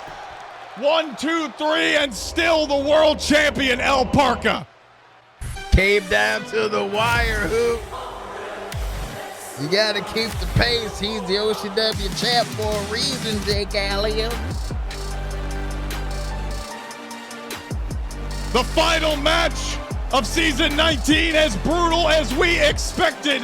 The Iceman nearly shocking the world to win his first world championship, but El Parker continues his reign on top. Thank you for joining us for this entire year. What a blast it's been, boss. And we got more next season, which is like 3 weeks away, or probably 2, I forget. Either way, thanks for watching. Join us in April 2025. God damn, who?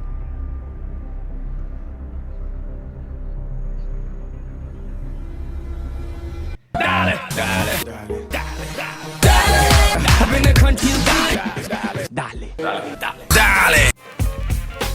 That was the season finale of OCWFED season 19. Glad Draco caught that. We will be right back in about 2 minutes with the post-show podcast. My name is Jace. This is the OCWFED community. We are 2K based PvP. So we'll see you in about 2 minutes for the post-show podcast. Probably less. Anyway, yeah. Thank you for joining us. God bless. And we'll see you in a couple minute or two. Okay, bye.